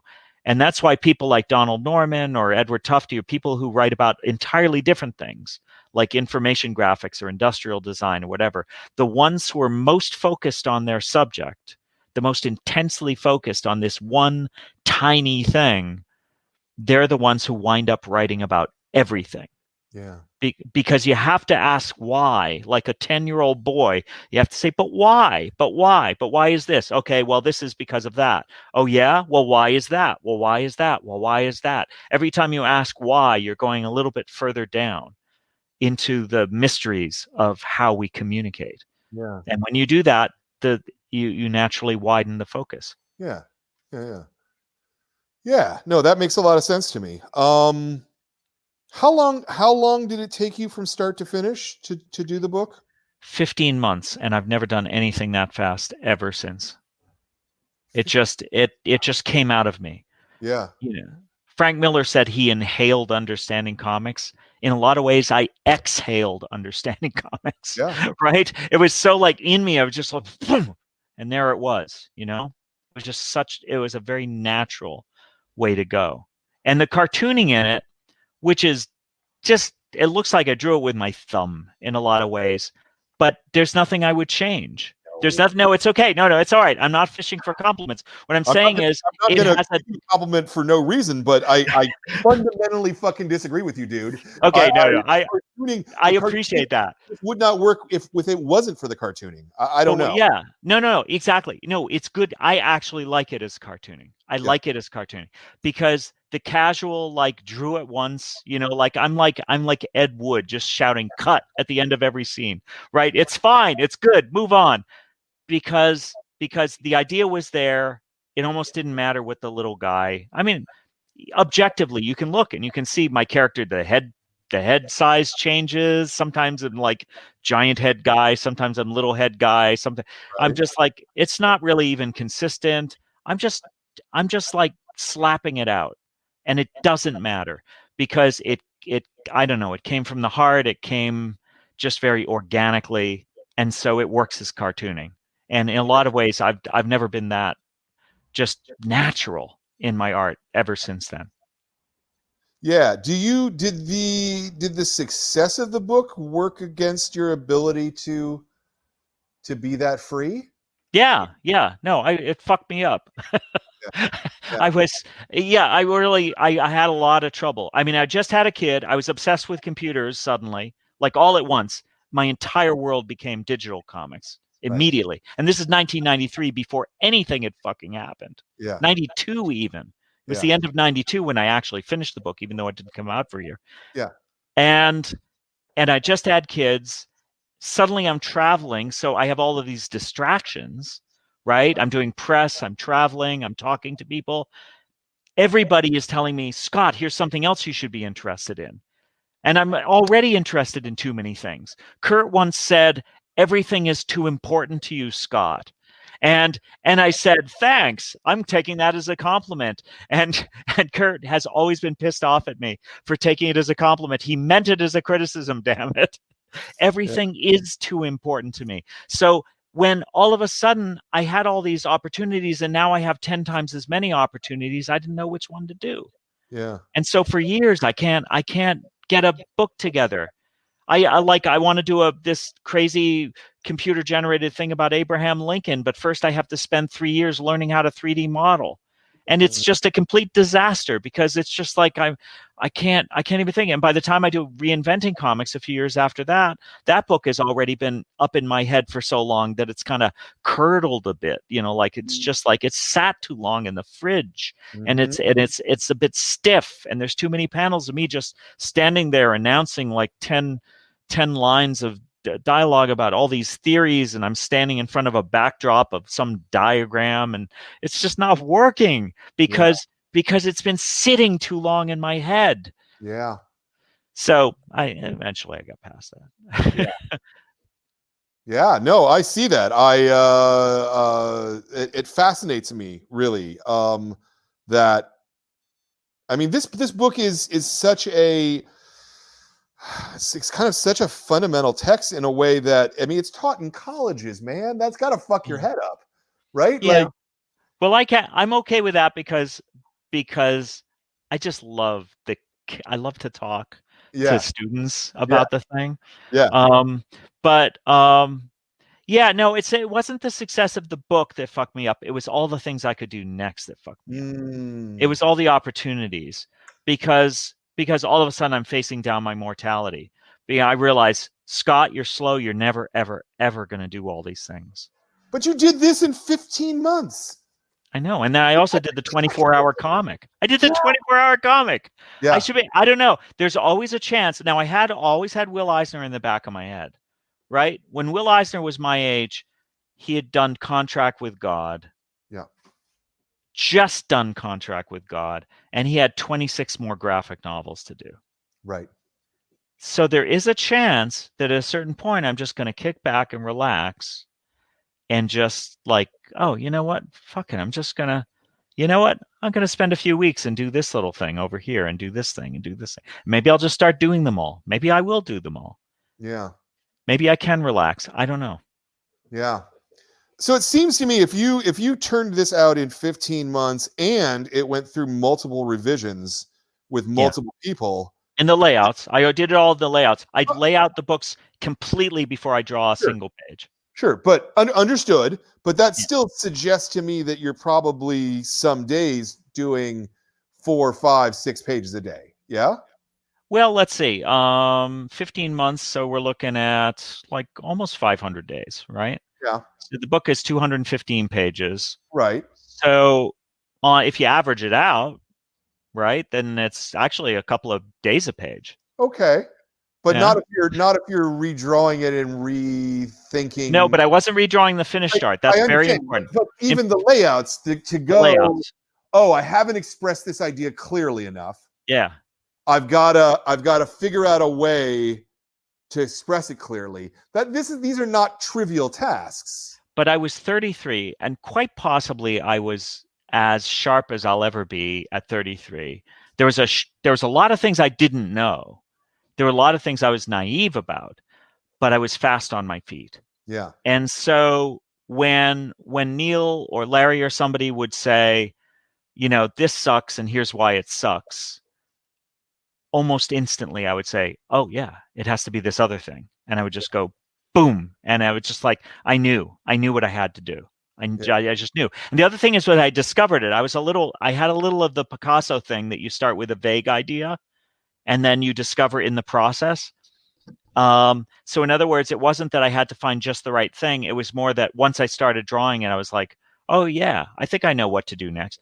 Oh, hey, here's an idea. I was like creating theories on the fly. I think the 6 steps the 6 steps predates the book, but a lot of the stuff in the words and pictures chapter, that just came to me because I was doing the words and pictures chapter. I was starting to think about like, oh, okay, well, oh, yeah, the Codex Natal, this pre-Columbian picture manuscript, those are words. Oh, look at that. Hey, it looks like a picture. It's really words. Oh, that's true of Egyptian hieroglyphics too. Oh, look at how, East Asian writing evolved. They evolved from pictures. Oh, that's a lot like the way that the sweat beads evolve and they start out on the forehead and they're flying. That stuff I was coming up with that on the fly, you know? So it's just like, I have to draw a couple of pages to get today. I guess I have to come up with some more theories. It actually got to that point. Yeah. Well, but not merely that you're doing theories, but you're also doing it as a comic. That to me is the part about this book that it's the part I don't understand. I understand how you come up with a theory, right? Yeah. I don't understand how you come up with a theory and then execute it as a piece of cartooning, right? Because that's some fourth dimensional shit to me. But I was a formalist, right? So I had to, first of all, there was no choice. It had to be a comic because otherwise I'm not putting my money where my mouth is, right? Otherwise I'm a hypocrite. Because if I'm talking about how comics can do anything and I can't do it in comics, well, screw that guy. Right. So it had to be comics. And of course, like Will Eisner probably would have done it himself if he thought of it. He was like, Will's reaction when he saw it, he really liked the book, but part of his reaction was just like, why didn't I do that? He should have done that. Right. But comics and sequential art, it was repurposed from another medium. But it had to be visual. And that was where I felt most comfortable, was working visually. I really felt comfortable. And the other thing is, that when you're visualizing it, when you're making visual all of these ideas, that's also giving you the mental tools to produce the next idea, because it's all so much clearer what needs to happen, because you're educating yourself as you go. As you make this stuff visual, it's just so much easier to clearly imagine where this stuff is all leading than if you have it written out. I've never written a script for myself. I've never typed out a script for myself. I don't do that. It's always like Eisner and Spiegelman and a bunch of other people, Archie Goodwin even. I always work out the story in the form of pictures. So like the very first time I write the dialogue in a word balloon, that's attached to it's already pointing to a face, right? Yeah. It's already in pictorial form. It's the only way I can compose a page. I don't understand people who type out like a movie script for themselves. It's so weird. It's very alien. I get that. How detailed and tight are your thumbnails? Are they? They're pretty tight. They look a lot like, if you squint, they look a lot like the actual comic. Okay. It's one of the reasons the finished art can sometimes be stiff, is because I've already drawn this thing 5 or 6 times. Right.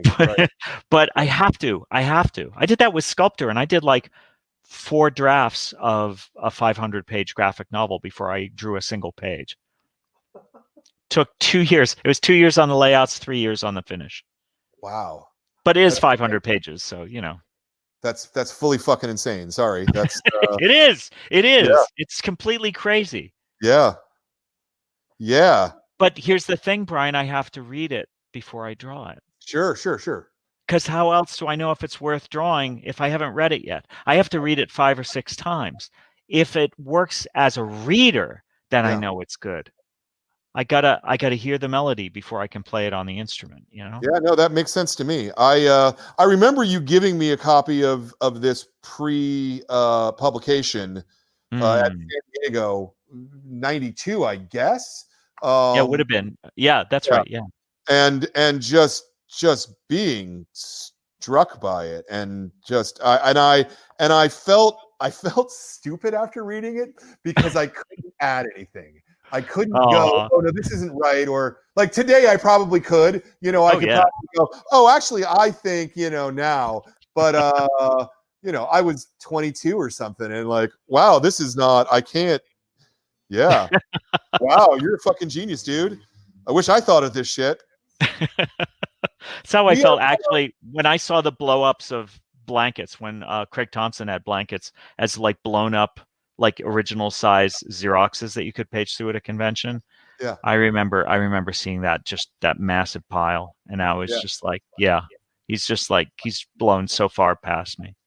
Yeah. I could never do that.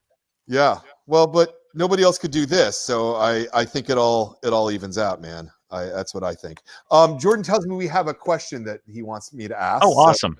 So Jordan, put it up. Pudrigo, he always asks the best questions. What's the biggest lesson in comics you've learned since writing Understanding Comics? Let's see. I've learned a whole lot of things since then. I think probably the biggest thing was, since writing Understanding Comics, as I think I mentioned earlier, that right as I was finishing Understanding Comics, I became like intensely obsessed with computers, with computer generated art, and with, you know, creating comics for digital spaces like the internet. And one of the things that I discovered right away was that comics were working within a constraint that had been invisible to me since then, and that the page box that you and I talked about, Brian, and like I'm more down on the page in some ways than you are, and in fact I think than a lot of people, but I was starting to see the page for the first time. Even when I did Understanding Comics, I don't think I was truly seeing the page for what it is.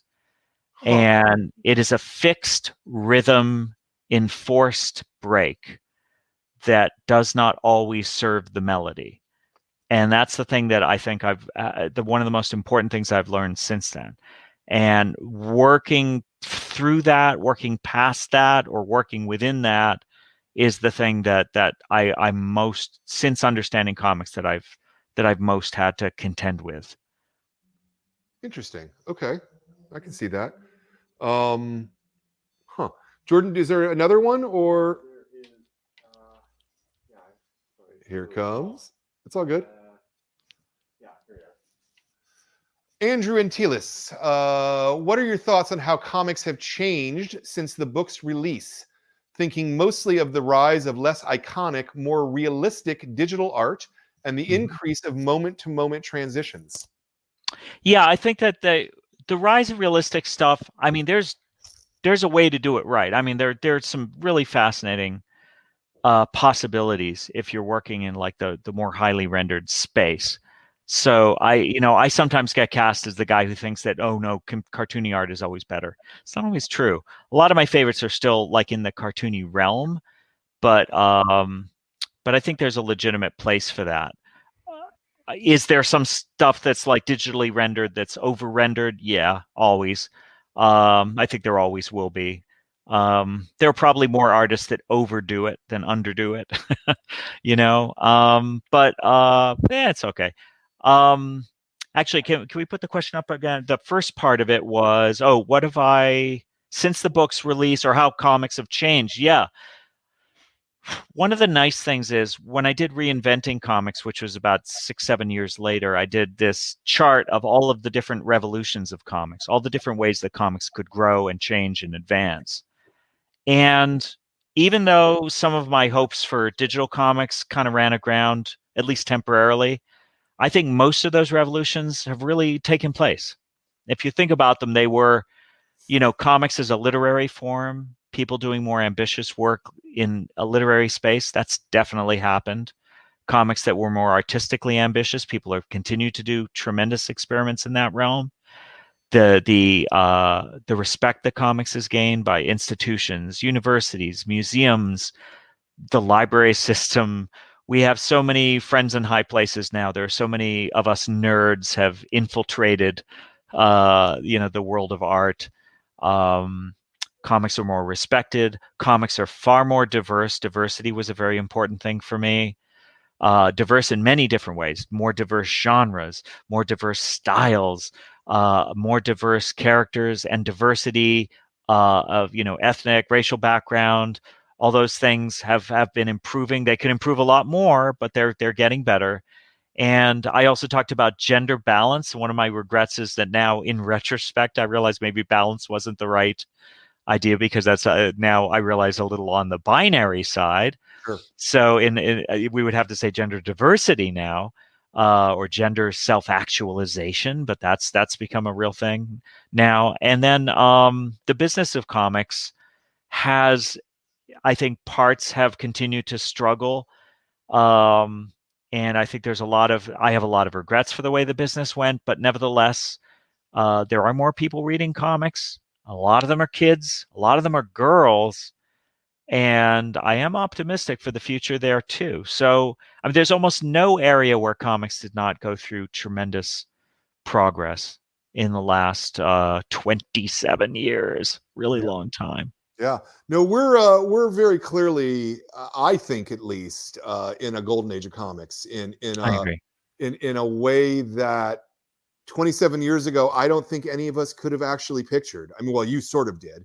Kind of a Yeah, little. but Yeah. I mean, I own a comic shop. I'll go back to that story I said at the beginning, where people used to go, "Oh, they still make these," and now it's like, "Holy shit, we want this." Yeah. That is not a change that even as a guy who put my whole living into, I'm going to sell comics, I never thought that was actually going to happen. Well, you were one of the people making it happen, though, and that's like Sure, you but were I one of the still never frontline believed that it would warriors. actually happen, that we would actually get there. Because, again, I will say that Yeah. when I opened the store in 1989, there were about 9 graphic novels that were in print. And by in print, I mean that would go back to press if they sold out, right? It's Right. one thing to print a book one time, right? But to keep going, but to have a Moby Dick, right? We had 9 of them back then, I remember, when Dark Knight and Mouse happened that same year, basically. And then everybody's like, okay, where's the rest? And Right. then there's ElfQuest, which is a great comic, but is nothing like those books, right? Exactly. You couldn't hand people the next book and the next book and the next book and the next book, which you can do today. If Well, someone, this is it's the generational echo, right? Yeah. You have Dark Knight and Mouse comes out, and I hope I was saying something like this at the time, which was just like, hang on, you got to wait. You got to wait for the people who were inspired by that to take the time to put together their magnum opus. Yeah. And that's when they started coming out. And then it was Chris Ware, and then it was Alison Bechdel, and Craig Thompson and the Tamaki cousins. But it takes a while. It does. It takes a while, which is why it was good that I had Will Eisner as a role model, because I say he was very patient. He always said, "Oh yeah, I've seen the industry die like half a dozen times." Yes, and so have I, many, many times. Yeah. Now, you were one of the earliest advocates for digital comics, for what digital could do for the form. And I think that a lot of your arguments were, from 10,000 feet, absolutely correct, right? Yeah. The empty canvas is an amazing possibility. And it opens up a lot of things that comics can do and can be. But digital never really took off in the way that you projected. No, definitely not. It's my great Waterloo, is that I failed as an advocate to communicate the kind of things that I was seeing as a possibility. And in a lot of ways, I just retreated. I just said, okay, I'm going to have to wait. It's going to take another generation. And I went off and started working on, graphic novel. That was going to take me 5 years. It's just, I consider it a defeat. I failed to get that across. It doesn't mean that there aren't a lot of digital comics. It doesn't mean that there are a lot of talented people working in digital comics, but the ones who were doing the work that I found the most exciting, the most interesting, they gradually moved on, and not a whole lot of people are doing that kind of stuff. Yeah. And I think, it does take a while. I mean, like, for every major innovation, usually the ones that catch, usually there was a guy 20 years before that who was talking about it. Sure, of course. There's a 20-year cycle that Paul Sappho, the futurist, talks about this, the 20 years, where first everybody's a few people are talking about it in the coffee shops, and then suddenly it's on everybody's lips, and suddenly there's a prototype, and then it's happening, and then it fails, it crashes, it dies, it burns, and then a few years later it actually happens. Yeah. It's interesting because I think maybe I haven't actually really looked at this, but I think possibly there are more pages of digital comics available today than there are pages of print comics. Yeah, I think probably true. If you're, including, mobile and that sort of thing. Well, And we should say that the Korean model, the webtoons, they're all scrollers. I mean, they are kind of a lot like what I was talking about in a way. They're just, they're constrained on the x-axis or whatever. Yeah, yeah. And so the thing that worries me though about any model that we've been able to figure out is the monetization, right? Because a creator, if you can't create comics and not get paid for them and continue to make comics, I mean, you can, but then you're doing it in your free time as a hobby, and it's not the same thing, right? Like we want, if we can, I think we want a middle class of comics creators, right? That's exactly right. Yeah. Well, one of my conclusions when I was working on this the first time was, I thought that we had a generation that didn't want to make a killing; they wanted to make a living. Yeah. Right. So when everybody was talking about speculation and the stock market and like, oh, the digital whatever, I was just like, no, just don't even listen to those people. That's not the point. Yeah. I always saw it as a middle class creative class. So like when I was talking about micropayments, which was of course my real Waterloo, was that I failed to reinvent the entire world economy. I don't know why. It just seemed reasonable. Right. But the whole idea there was like, hey, if it's going to cost you a tenth as much to get it from A to B, then you should share the wealth, right? Yeah. So that the artist shouldn't be grabbing up that wealth, the reader should get it. But now I think the real promising thing is to have a reader's culture. And that's why the middle grade stuff is so exciting. That the genuine enjoyment, not collectors, not platinum duplicate cover shit or whatever, but just like I just read a couple of 200 or 300 page book and I'm desperate for the next volume. The sort of the Hardy Boys thing, to pick a very outdated reference. Sure. That if you have digital as like producing work that gets people excited in a particular genre of a particular kind with particular content, then those artists and those creations can very easily make the transition into print. But you have to have print formats that accommodate the experience of reading, and that's what I think really we've discovered with a lot of the middle grade stuff. Is just that is a satisfying experience. Sure. For kids. No, I thoroughly stipulated. I guess one of the things that I'm trying to get at here is it strikes me that most stuff that's digital first that succeeds is because it's on the mobile. It's on the y-axis, I guess. It's the infinite scroll, right? But those things become difficult, not impossible, to then translate back into print, right? Because the experience is very different, right? And the way you read it is very different. You can do it. I've seen a couple of reasonably good examples, but they require a whole lot of post-production work to take it from one format to another. This is really important, Brian, because I believe you should design for the device. That's my watchword. I hate repurposing. Yeah. And what you're talking about is the conundrum of like, nobody wants to do it twice, right? Nobody wants to, they've designed it for one form. They want to be able to push a button and have it magically go to the other one. It doesn't work that way. Comics, of all the narrative art forms, the shape of the presentation matters more in comics than anywhere else. Yeah. Like you can have the latest Christopher Nolan film on the big screen in a theater, and he doesn't want you to watch it on your phone. He really doesn't want you to watch it on your phone. But if you watch it on your phone, you're still experiencing the same art form. And you know what? If you're watching it on a really nice iPad, sitting up late at night with Bose headphones on, you are kind of getting the full Christopher Nolan experience, right? But that's because it's the same damn shape. It's the same fixed window through which you're looking at the world.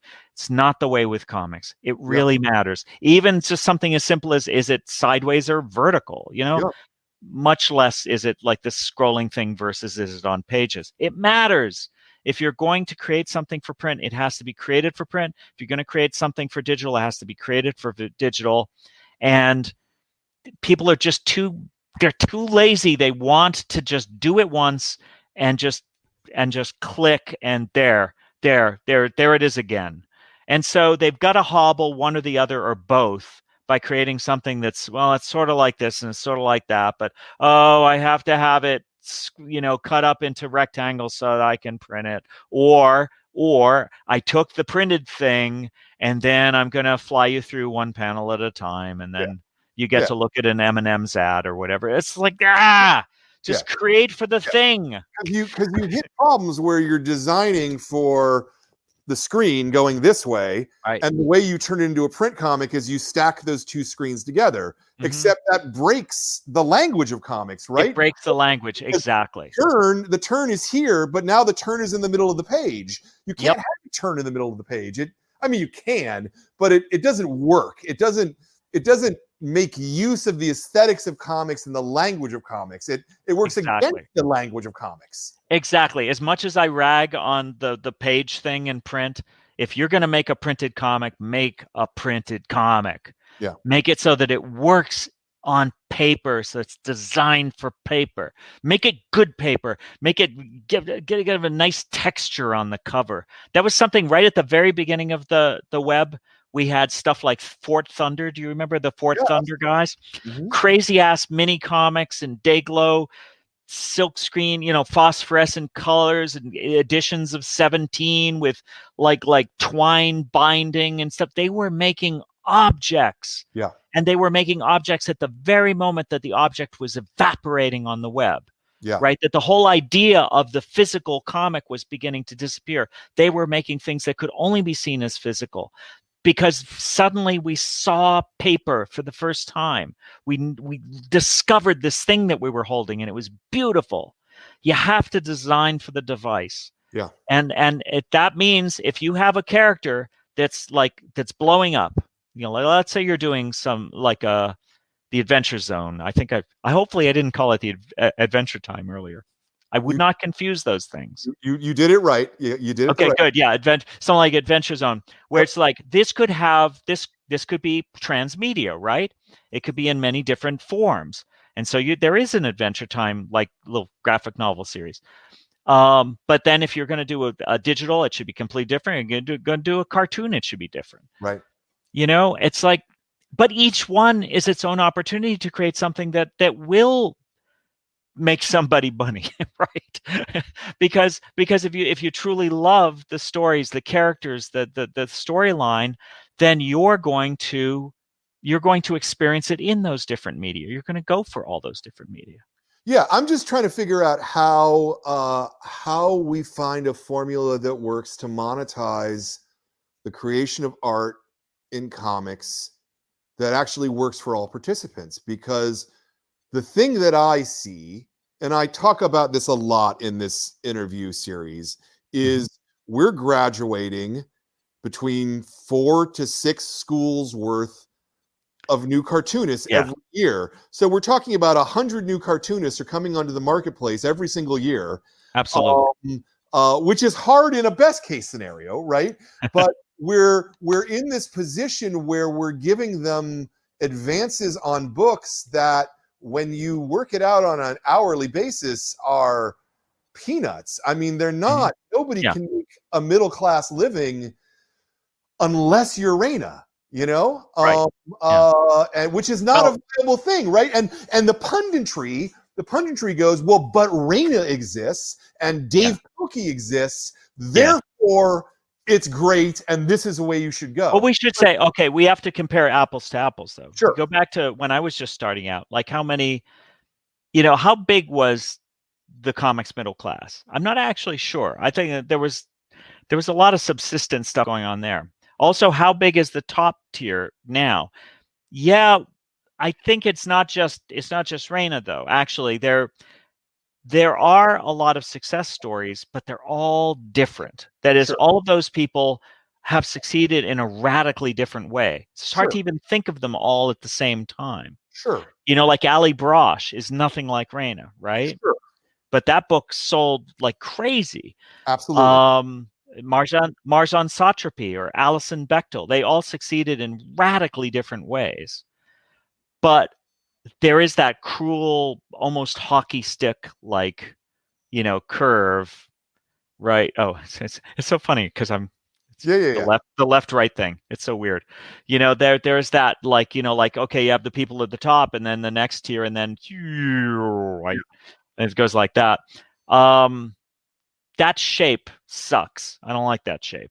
Yep. I wanted it to be a lot easier and more affordable for people to try things. That's why I was trying to change the way the economic structure worked. But I don't know. It's I mean, I'd almost argue we have a worse economic structure in terms of digital, right? Because I look at something like Webtoons, and what it is, and I'm saying this with advisement. It looks to me like a Ponzi scheme, right? Mm-hmm. That there's an awful lot of people who are producing a lot of work for free.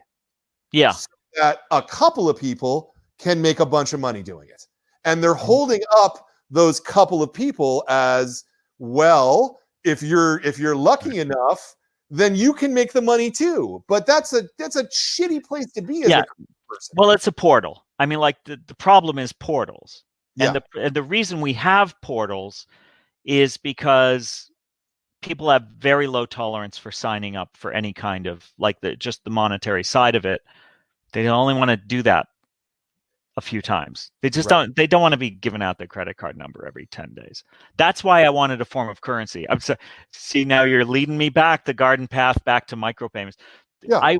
I wanted there to be a way for people to put dimes and nickels into each other's pockets, right? Well, is this Patreon? Is Patreon then effectively micropayments? It's still a portal, but I wouldn't it's not technically micropayments, but it is demonstrating the same principle, which is the power of the consumer dollar when it's undiluted. And that's why what people like Spike are doing is actually spreading the wealth a little bit more than something like a portal like Webtoons is.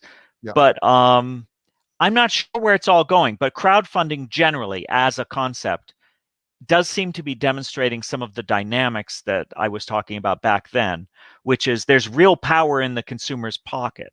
Yeah. If it's not reduced way down. But now we have the all boats question, right? Is it a zero-sum game where if people start flocking to crowdfunding platforms, does that take it away from the retail market? Or if people are producing enough work that's genuinely exciting that we can increase the general readership? I don't know what the answer is to that. I know that you're still here. Yeah. That there are more actual comics on the shelves in America in one form or another than there were when I was starting out. But I don't know that we haven't solved the problem, but there's more diversity of content. Yeah. There are more people making comics. I don't know for sure that there are less people making any kind of a living making comics, but there are definitely a lot of people making nothing. Sure.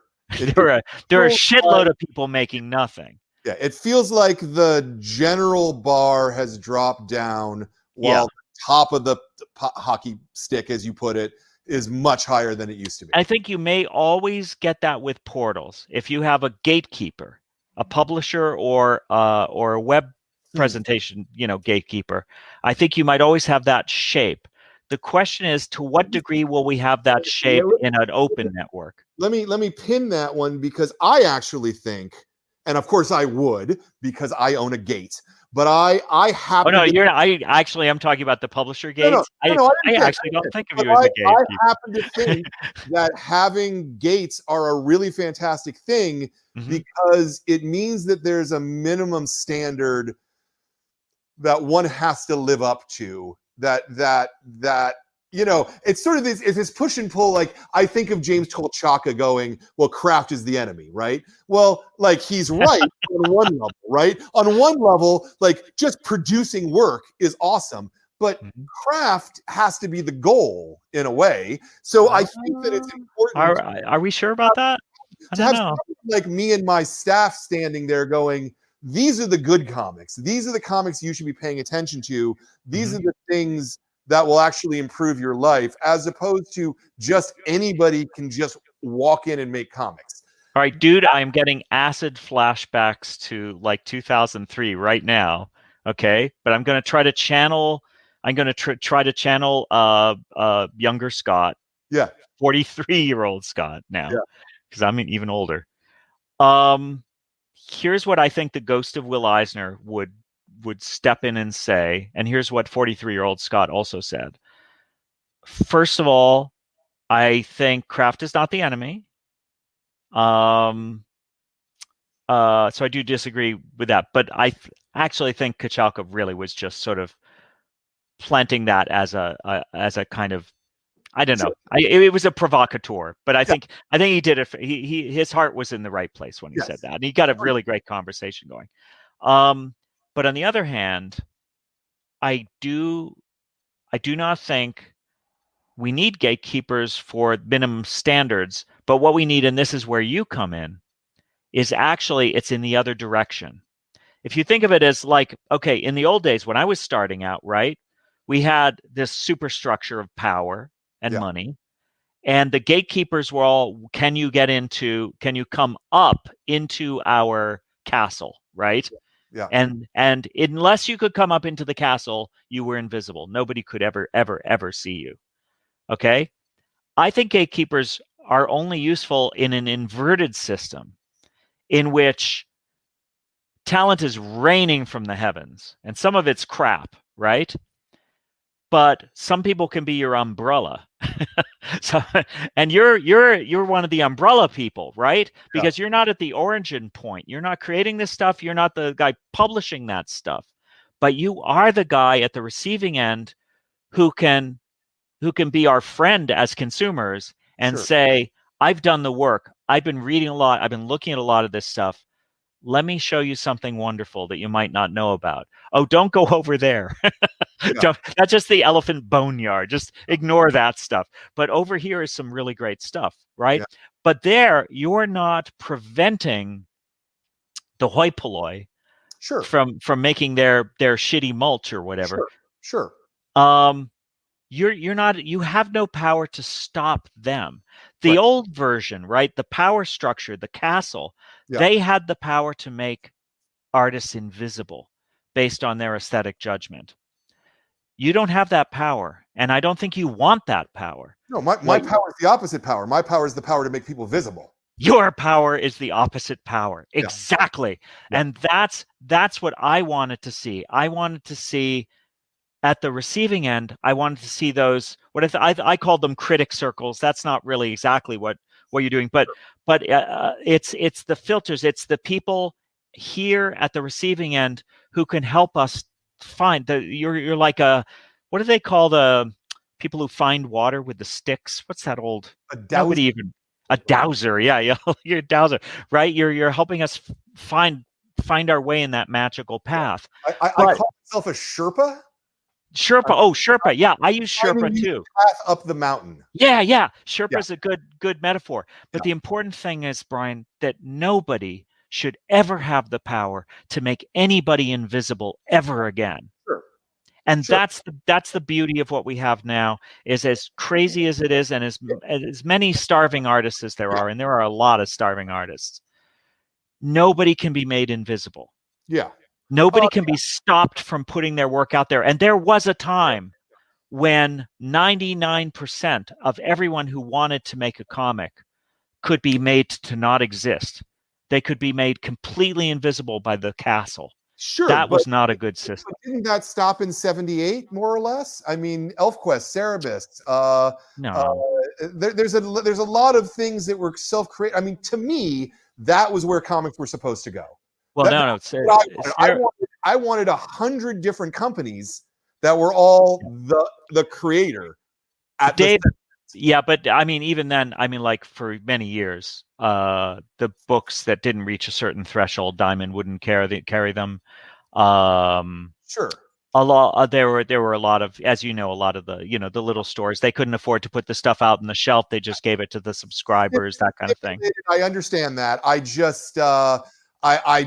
worry sometimes that those opportunities have disappeared because, ironically, the market seems to be moving towards the mainstream or the mass market as opposed to the specialty market. You know, I think that particularly DC Comics would like nothing better than just to get the fuck out of the specialty market and only mass market.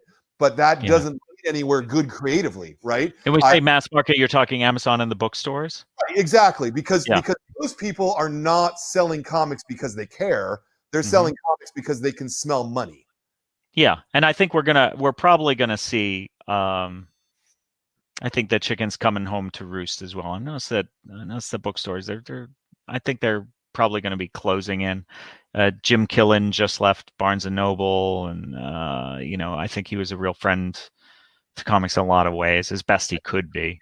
I mean, I think Amazon is one of the worst things for creative people to exist. You know, and at the same time, though, millions of people are able to put work on the market and sell 8 copies of it. You know, and so from those people's point of view, we're doing great. We were able to sell 8 to 12 copies of our book. Terrific. But it's gutted the possibility for the middle class in a lot of ways. Yeah. And it's funny because you talked about Eisner, and I think Eisner had it right in so many ways, but Eisner also kind of exploited people by putting them in a studio and you know. Oh yeah, no, that's yes, absolutely. It's a good footnote. Yeah, no, I mean, like he ran. People would call it a sweatshop and whatnot. If you go back to that's actually not the Eisner I'm thinking of, because there were several different Will Eisners. There really were. Yeah. But the one that I would see at conventions would be when there was a panel. I was on this panel, and Gary Groff and a bunch of other people, and not just Gary, but people very unlike Gary. It was a pretty diverse panel. Everybody was talking about the real problem is that there are too many. Nobody is stopping the bad artists. Right. Nobody is stopping the kids from putting out bad stuff. We need somebody who will stop the bad stuff. Right. And Will came in. He was late for the panel, but I'll always remember he's just like, I don't think that. I don't think we should be doing that. And like I shared his feelings on that one, because I just thought that no, you don't stop the bad stuff. It has to work its way through. And the one who's doing the shitty stuff, it could turn out that they're going to completely revolutionize the medium in one way or another. And, you know, Will was one of the few people who actually understood the value of the comic shop. You know, he firmly believed in what we were doing and our ability to filter and our ability to promote things. I wish that more of my peers lived up to kind of what he wanted, rather than having clubhouses that are Marvel clubhouses or DC clubhouses. Yeah. Can I just do one last revisit the top and bottom thing? Yes. Right? The bottom filter, the top filter. Just think of it that way. Think of it as like content raining down. You can have the castle decide who gets to rain down, or you can be there with your umbrella and help people to find the good stuff. Yeah. Imagine if Diamond had never been there to choke out that. You know, if everything just kept raining down and it was just you, it was you guys helping us to find that stuff, but somehow it was just in the air. Right. You could sell, but it was just like, it was literally raining down. Right. You know, like you didn't even have to go through a distributor. It's just like, there was just like all these books everywhere. This landscape full of it. They were just dropping left and right. And it was just up to you guys you were the ones who could go over and say, I found this thing in the pile. You know, I'll sell it. I'll take half.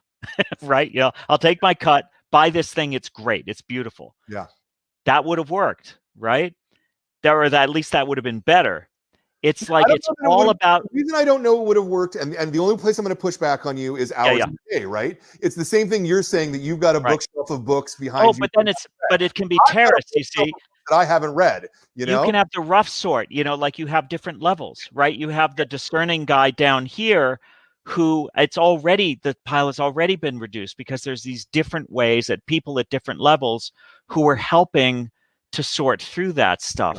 But the back end filters are always better. It's always better to have somebody at the bottom when it's all raining down, but you can never stop somebody at the clouds. You can't stop them from raining down. Yeah, no, that I agree with. We're at 2.5 hours here, so let's start trying to wrap this up. I want to talk about one more thing as a major thing to talk about, which is the Creator Bill of Rights. Sure. You were one of the instrumental people for that. There were what, 8 of you, 10 of you, somewhere in that range? About 12, maybe at the summit, the second summit. Yeah. Yeah. And so can you talk a little bit about what the climate was then when you were coming up with the Creator Bill of Rights and why it needed to be codified, and how the market is different today in your view? Okay. Is the Creator Bill of Rights still important? Is it still needed? Should there be a version 2 of it? Yeah, I think of the Creators Bill of Rights. Okay, I'll do the 60-second history very quickly. There were a lot of disputes with Diamond and with various publishers and things like that. There were a lot of industry disputes. It was very much about the industry, and it was fueled in part by the firebrands and the self-publishers, and especially Dave Sim and the Turtle guys who had just come out, who were making tons of money at that point. And we were all saying, hey, this is the new Siegel and Schuster, except they didn't sign away their rights. Isn't that awesome? So they got together and they came up with something called the Creative Manifesto, which was a long, very hard to understand thing that was phrased like a contract. And that was at this summit that took place. I think it was in Toronto. And when they did a second summit in Northampton hosted by the Turtle guys, I was invited. I think Bassett was invited and he brought me along. I think I have that right. Or Larry brought me. I've forgotten which. Anyway, I had read that thing and I thought, nobody will understand this. Why don't we make it simpler? Why don't we just list our rights? And I remember I actually typed out, Larry was reading from my handwritten notes as I typed it out on my old manual typewriter. And we were going to the copy shop, halfway to Northampton, going from my apartment in Boston. It was all very crazy. But I was hastily putting this thing together, this proposal. And I put it out there, but the way I looked at it, it was very kind of pseudo-libertarian of me. I just saw it as just look, they can do whatever they want as publishers. They can do whatever they want as distributors. Here's what we're going to do. We're just going to say, hey, we have the power here. We're the ones actually creating the comics. Here's the kind of deal we'll sign and the kind of deal we won't sign. We won't sign any deal where we don't get to keep our originals. Won't sign any deal where we don't get to, make money or have control over it creatively. If they make a movie, whatever, we should, be able to make those decisions, all that stuff. But what we think of as just basic rights. But it's a statement of intent. It's us saying, hey, we make the comics. Here's what we're going to do with them. And that made sense at a time when the Turtles were coming along. Well, in the end, it didn't make any difference, really. I mean, the publishers just looked at it and laughed. Everybody kind of ignored it. In a lot of ways, it was ignored. We could say that the Image kids were aware of it. Valentino had said it was sort of influenced by, but I think in many ways, Todd McFarlane and Rob Liefeld and Jim Lee, they would have gone ahead and done Image anyway, even if we weren't there with our silly bill. What it does provide is a snapshot of the kinds of things which weren't taken for granted in those days, that in many circles are taken for granted now. I don't think the bill did that, but I do think that it was always there as a kind of tuning fork so that people could point back to it and say, oh, you know what? Somebody wrote these things down. And I do think now it may not have brought about the world where this stuff is a little bit more expected, but it's, I think, more resonant with the world that we have now in some quarters. Yeah. Now, that does not mean that there aren't all kinds of entities, digital and print-based and otherwise, that don't want to screw over creators. And there's no question that there are plenty of people that would love to just hoover up all this IP and just make a ton of money from it and then just kick the creators out the door the same way they did with Siegel and Schuster. Yeah. But it is a little harder now because the first impulse is you just want to be seen. And it's harder than ever to prevent people from being seen because they can just put their stuff on the web. Yeah, but isn't the kind of implication of just putting your stuff up on the web meaning that you're not monetizing it in most cases? Not necessarily. I think a lot of people feel that, like, if they do cultivate an audience, there's usually a way to monetize that. It's obviously an ugly word. It's such an old word, but I like to use. I mean, it is the word, but it's kind of gross. I like to think of it as a water wheel. It's just like you got a raging river. There's always a way to build a water wheel. There's always a way. There's always a way. But the first thing you have to do is create something that people love, not the people that like. It's not enough to be liked. My watchword is good enough isn't good enough. Yeah. Anymore. It's not enough to be good. You have to be great. And you have to be great in a superlative way. That is, you have to be the most something. There has to be something that they can only find in you, or something where you are the premier, whatever the hell that is. It could be that you're just the best comic about fishing, or it could be that you're the most honest comic on the planet. It could be that you're creating the most beautiful work. It could be that you're creating the most addictive storyline. It could be that you're doing really good porn. It's just like, but it has to be something where it's just like there's just nothing else quite like it. Yeah. Being just good, being the second best at anything. People just don't care. There are too many choices.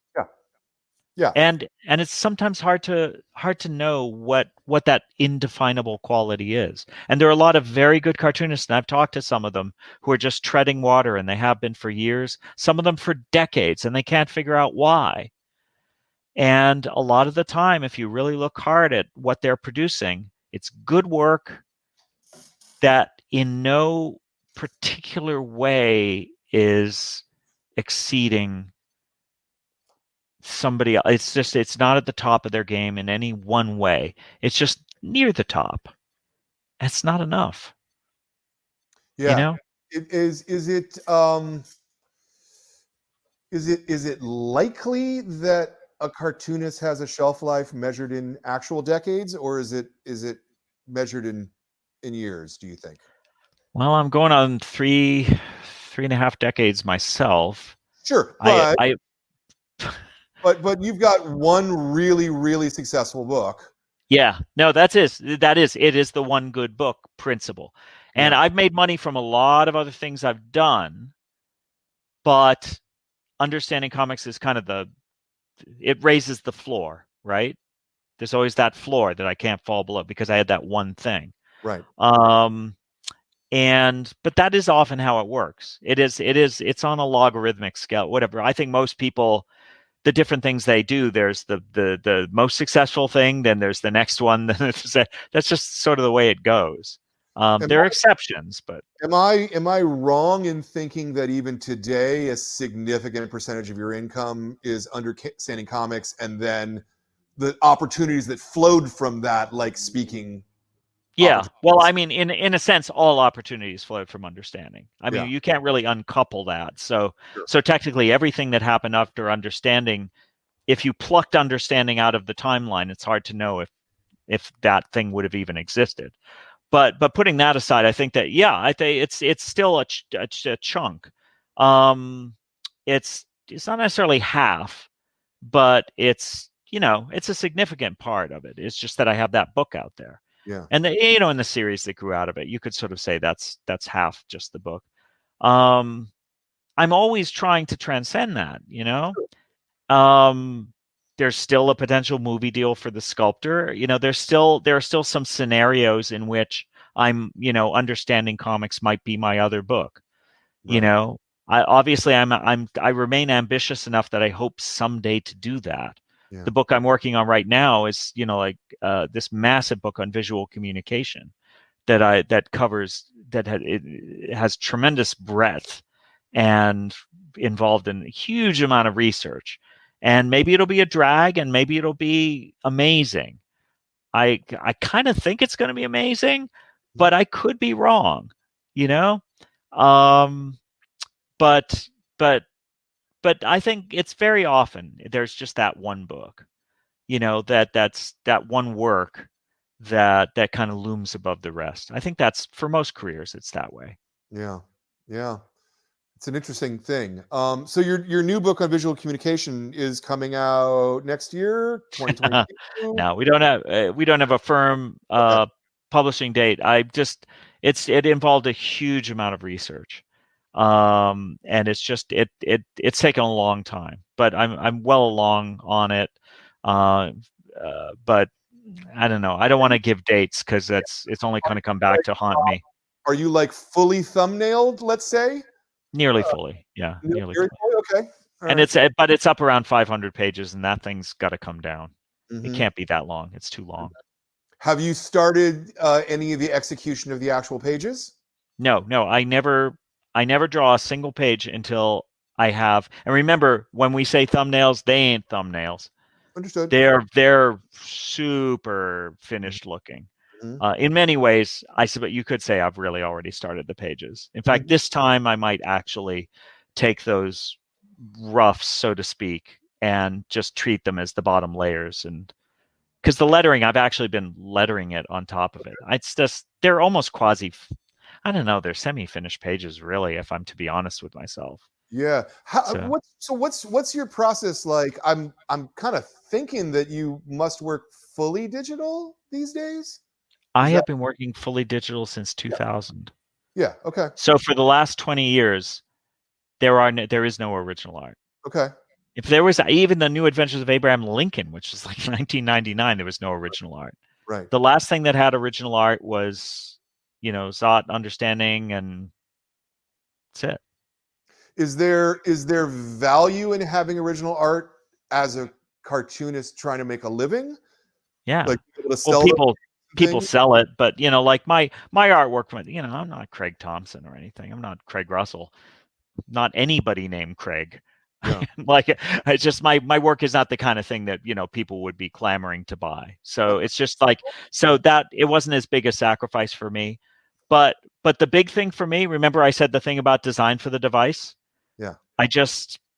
To me, the original art is what gets printed. Yeah. That is the original. Then I would have told you that. 24-year-old me would have told you that. It's why I used brush markers when I was doing Zot.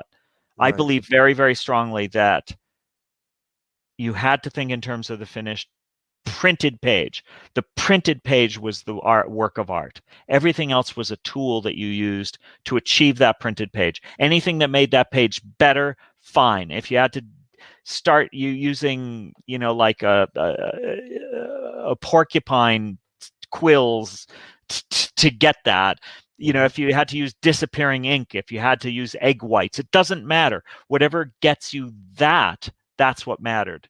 Because if I had to start thinking about what I could sell at a convention, I would have signed an agreement with the devil. I was a real purist with that. I understand. I just, again, I ask these questions thinking about younger artists and thinking about where their lives are going to go and what the possibilities are for them, and I think that some artists have cut themselves off from a source of revenue. I think first of all, I don't know that most originals probably don't go for that much, to be quite honest. Sure. I think crowdfunding is probably a more promising revenue stream than that, especially things like Patreon, where you get a certain number of people giving you a couple of bucks a month. You might actually be able to, it'll at least pay more than, working down at Costco. Yeah. But I think that there are certain artists, there are certain kinds of artists who are doing gorgeous work. They're just like, they're doing conventionally beautiful work. And there, I think the original becomes very important. And, again, I think that if you're doing a 200-page graphic novel, even if you only sell your art for $100 a page, which is low, that's still $20,000. I mean, that's, Yeah, but you're not going to sell all those pages. Okay. All right. Yeah, I think that's it's we talk about the scarcity of attention and the scarcity of consumer dollars. I think that, it's just there are only so many collectors. There are a lot of artists out there making this stuff. So I think you'd find that in some ways, it's not even really a supply and demand issue. In other words, the person who only sells one page a year at $100 wouldn't necessarily sell 100 pages at $1. Understood. I think they'd probably still sell, maybe they'd sell a couple of pages. Right. It's just like it's just that people aren't banging down their door to buy pages. Now, I could be wrong. There could be a very thriving originals market right now, but I hadn't gotten that impression. Have you seen evidence that folks are buying a lot of originals? I've seen some evidence from some cartoonists that they're able to make a secondary revenue stream. Not it's certainly not a primary revenue stream for them, but when you're talking about I know cartoonists for a 200-page book that are getting a $10,000 advance, and that's not $1,000 up front. That's $10,000, and then you produce 50 pages. Sorry, it's $2,000, and then you produce 50 pages, and then you get another $2,000. Right. It's nothing. It's nothing, basically. Live off of it, and so you're literally making less than you would flipping burgers. Exactly. And that's terrifying. No. That's the thing that scares me is that people who are doing work of lasting value and lasting craft are not able to make a living from doing that work. Right. Which is, to me, part of the problem of having too much choice in the market right now.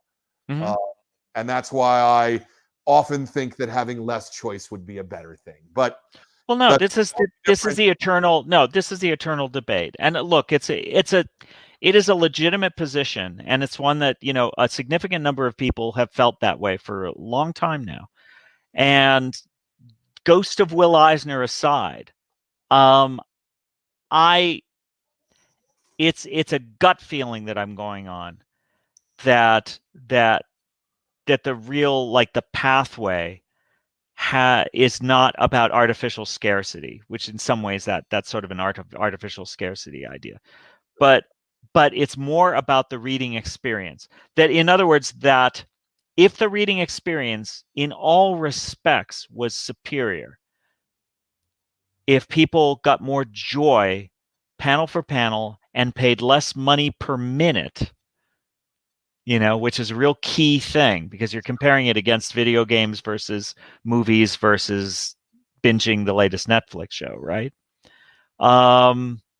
Then there would be enough readers to support a lot of these people who right now are struggling. And I agree with the thing that you're saying on an intellectual plane, but when it gets down to the weeds of it, it seems to me that no one can ever compare against Netflix. Right? $15 a month and portals. Portals. It's the problem with portals. Yeah. It's why I wanted there to be a freestanding currency, because when you have a currency, you can have thousands of vendors. But when there's no cash, if you don't have some form of cash, then you're going to have 2 or 3 vendors.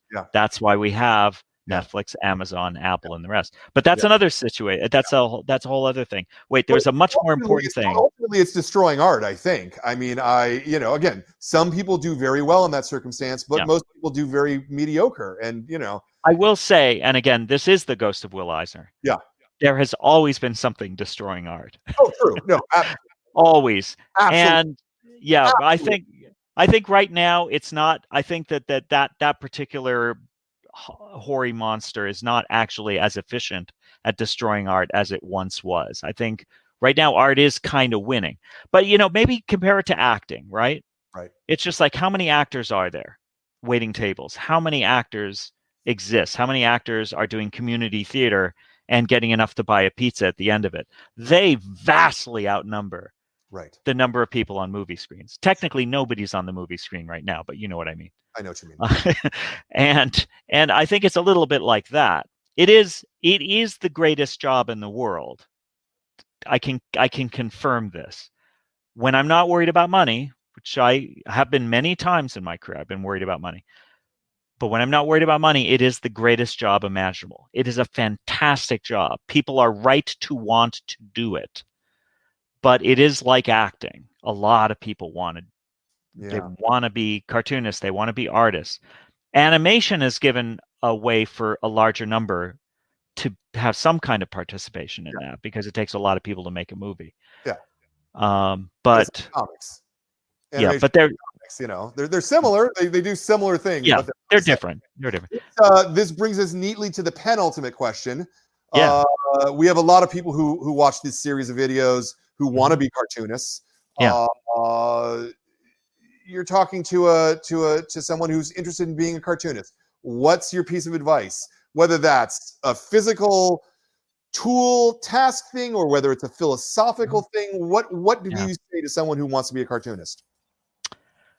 Well, my personal creed, as far as learning goes, and it's all about learning, really, is to learn from everyone and follow no one.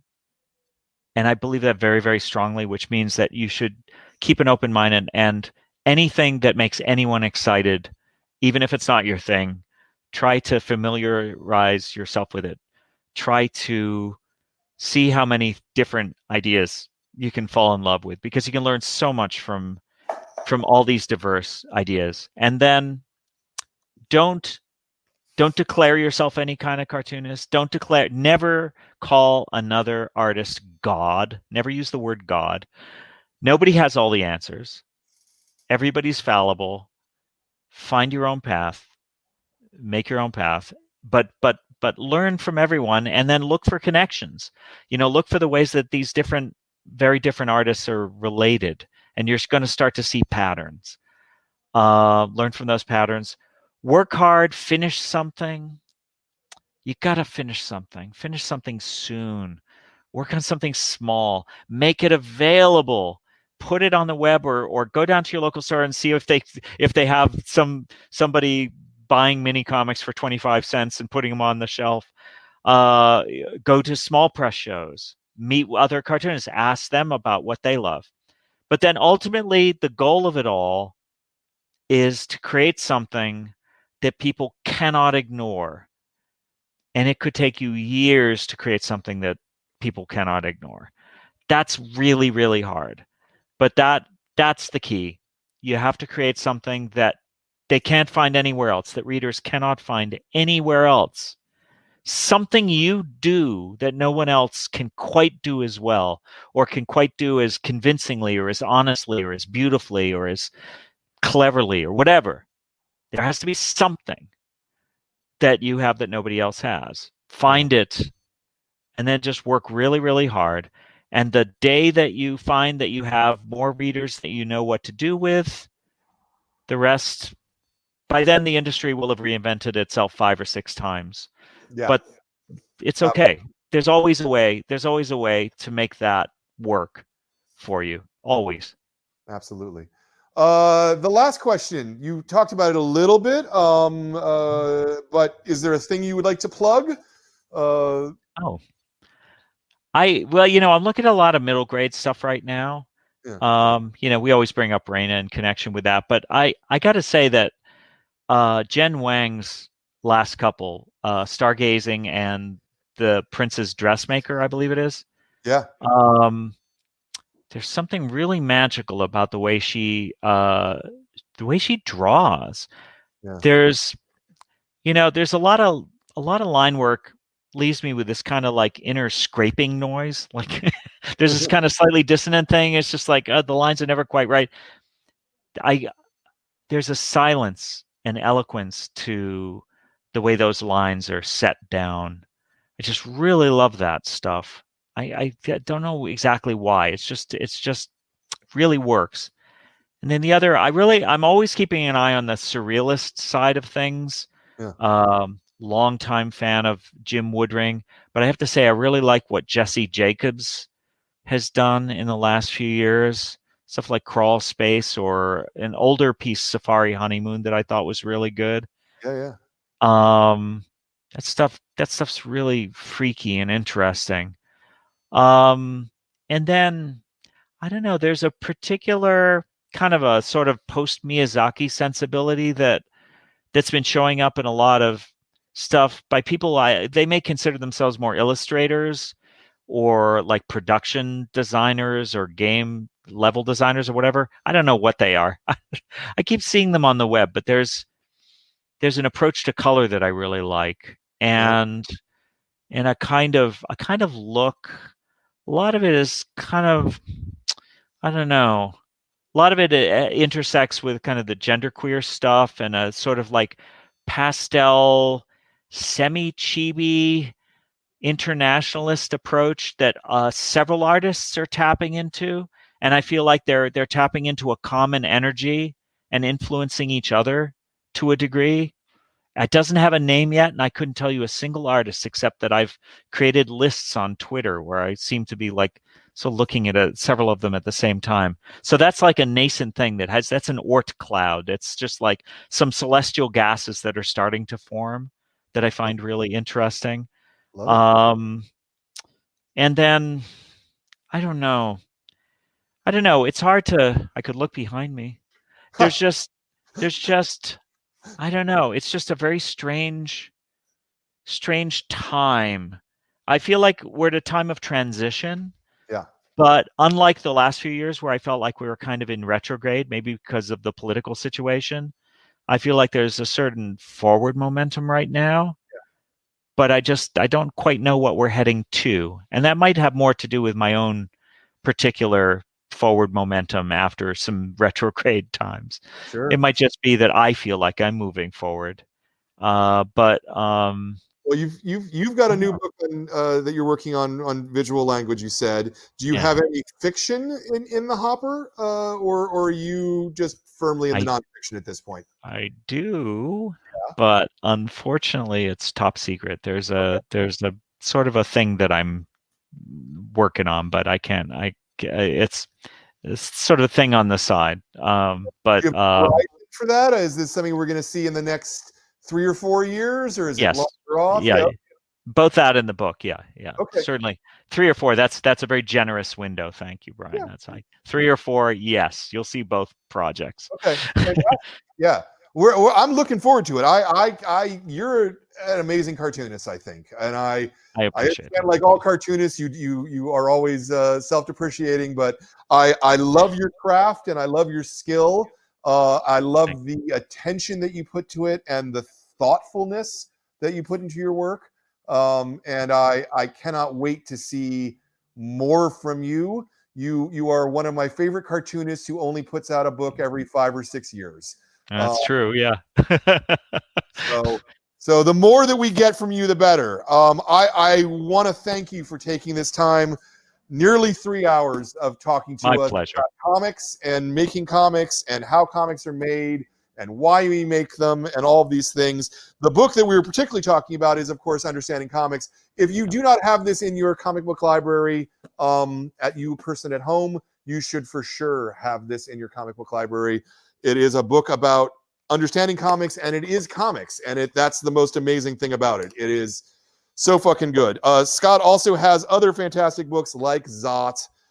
He's also done Making Comics. I would pull up a copy of Sculpture, but we literally sold it about 3 hours ago. But like 6 hours ago, we sold our copy today. Weirdly, I can't find my copy either. It's I would pull my laptop off. Yeah, very good. The cord here. I've got the cord. So let's see. Next month's book is a first-time graphic novel from Jonathan Hill called Odessa. This is a beautiful kind of post-apocalyptic story that's set in the Bay Area, and it's all in pink, which I kind of love. It also has my favorite book plate of any book plate that anyone's done for us yet, because the store is actually in there. You kind of can't tell from this picture. Oh, that's cool. I love it. I'm so happy with this. That's our Graphic Novel of the Month Club. Our kids club this next month is Mega Dogs of New Kansas. We'll be talking to them. Cool science fiction story. And then our classic comics masterpiece next month, I am talking to Stan Sakai, author of Jimbo, who is a cartoonist. So those are all very exciting things. But this month, our book has been Understanding Comics. And again, I really want to thank Scott McCloud for being a part of this conversation. I want to thank Jordan for doing our tech support and doing the show. Indeed. I want to thank KATT and Zoe for running the store and keeping me honest and keeping things alive. I want to thank The Beat for sponsoring us. And I want to thank all of you watching at home, being a part of these conversations and watching these things and keeping comics and keeping comic shops and keeping cartoonists alive, because you, the audience, are the thing that makes all of this possible. So from the bottom of my heart, thank you all. And again, thank you, Scott, for taking the time today. Thank you, Brian. I appreciate it. All right. We'll see you next month, folks. Take care.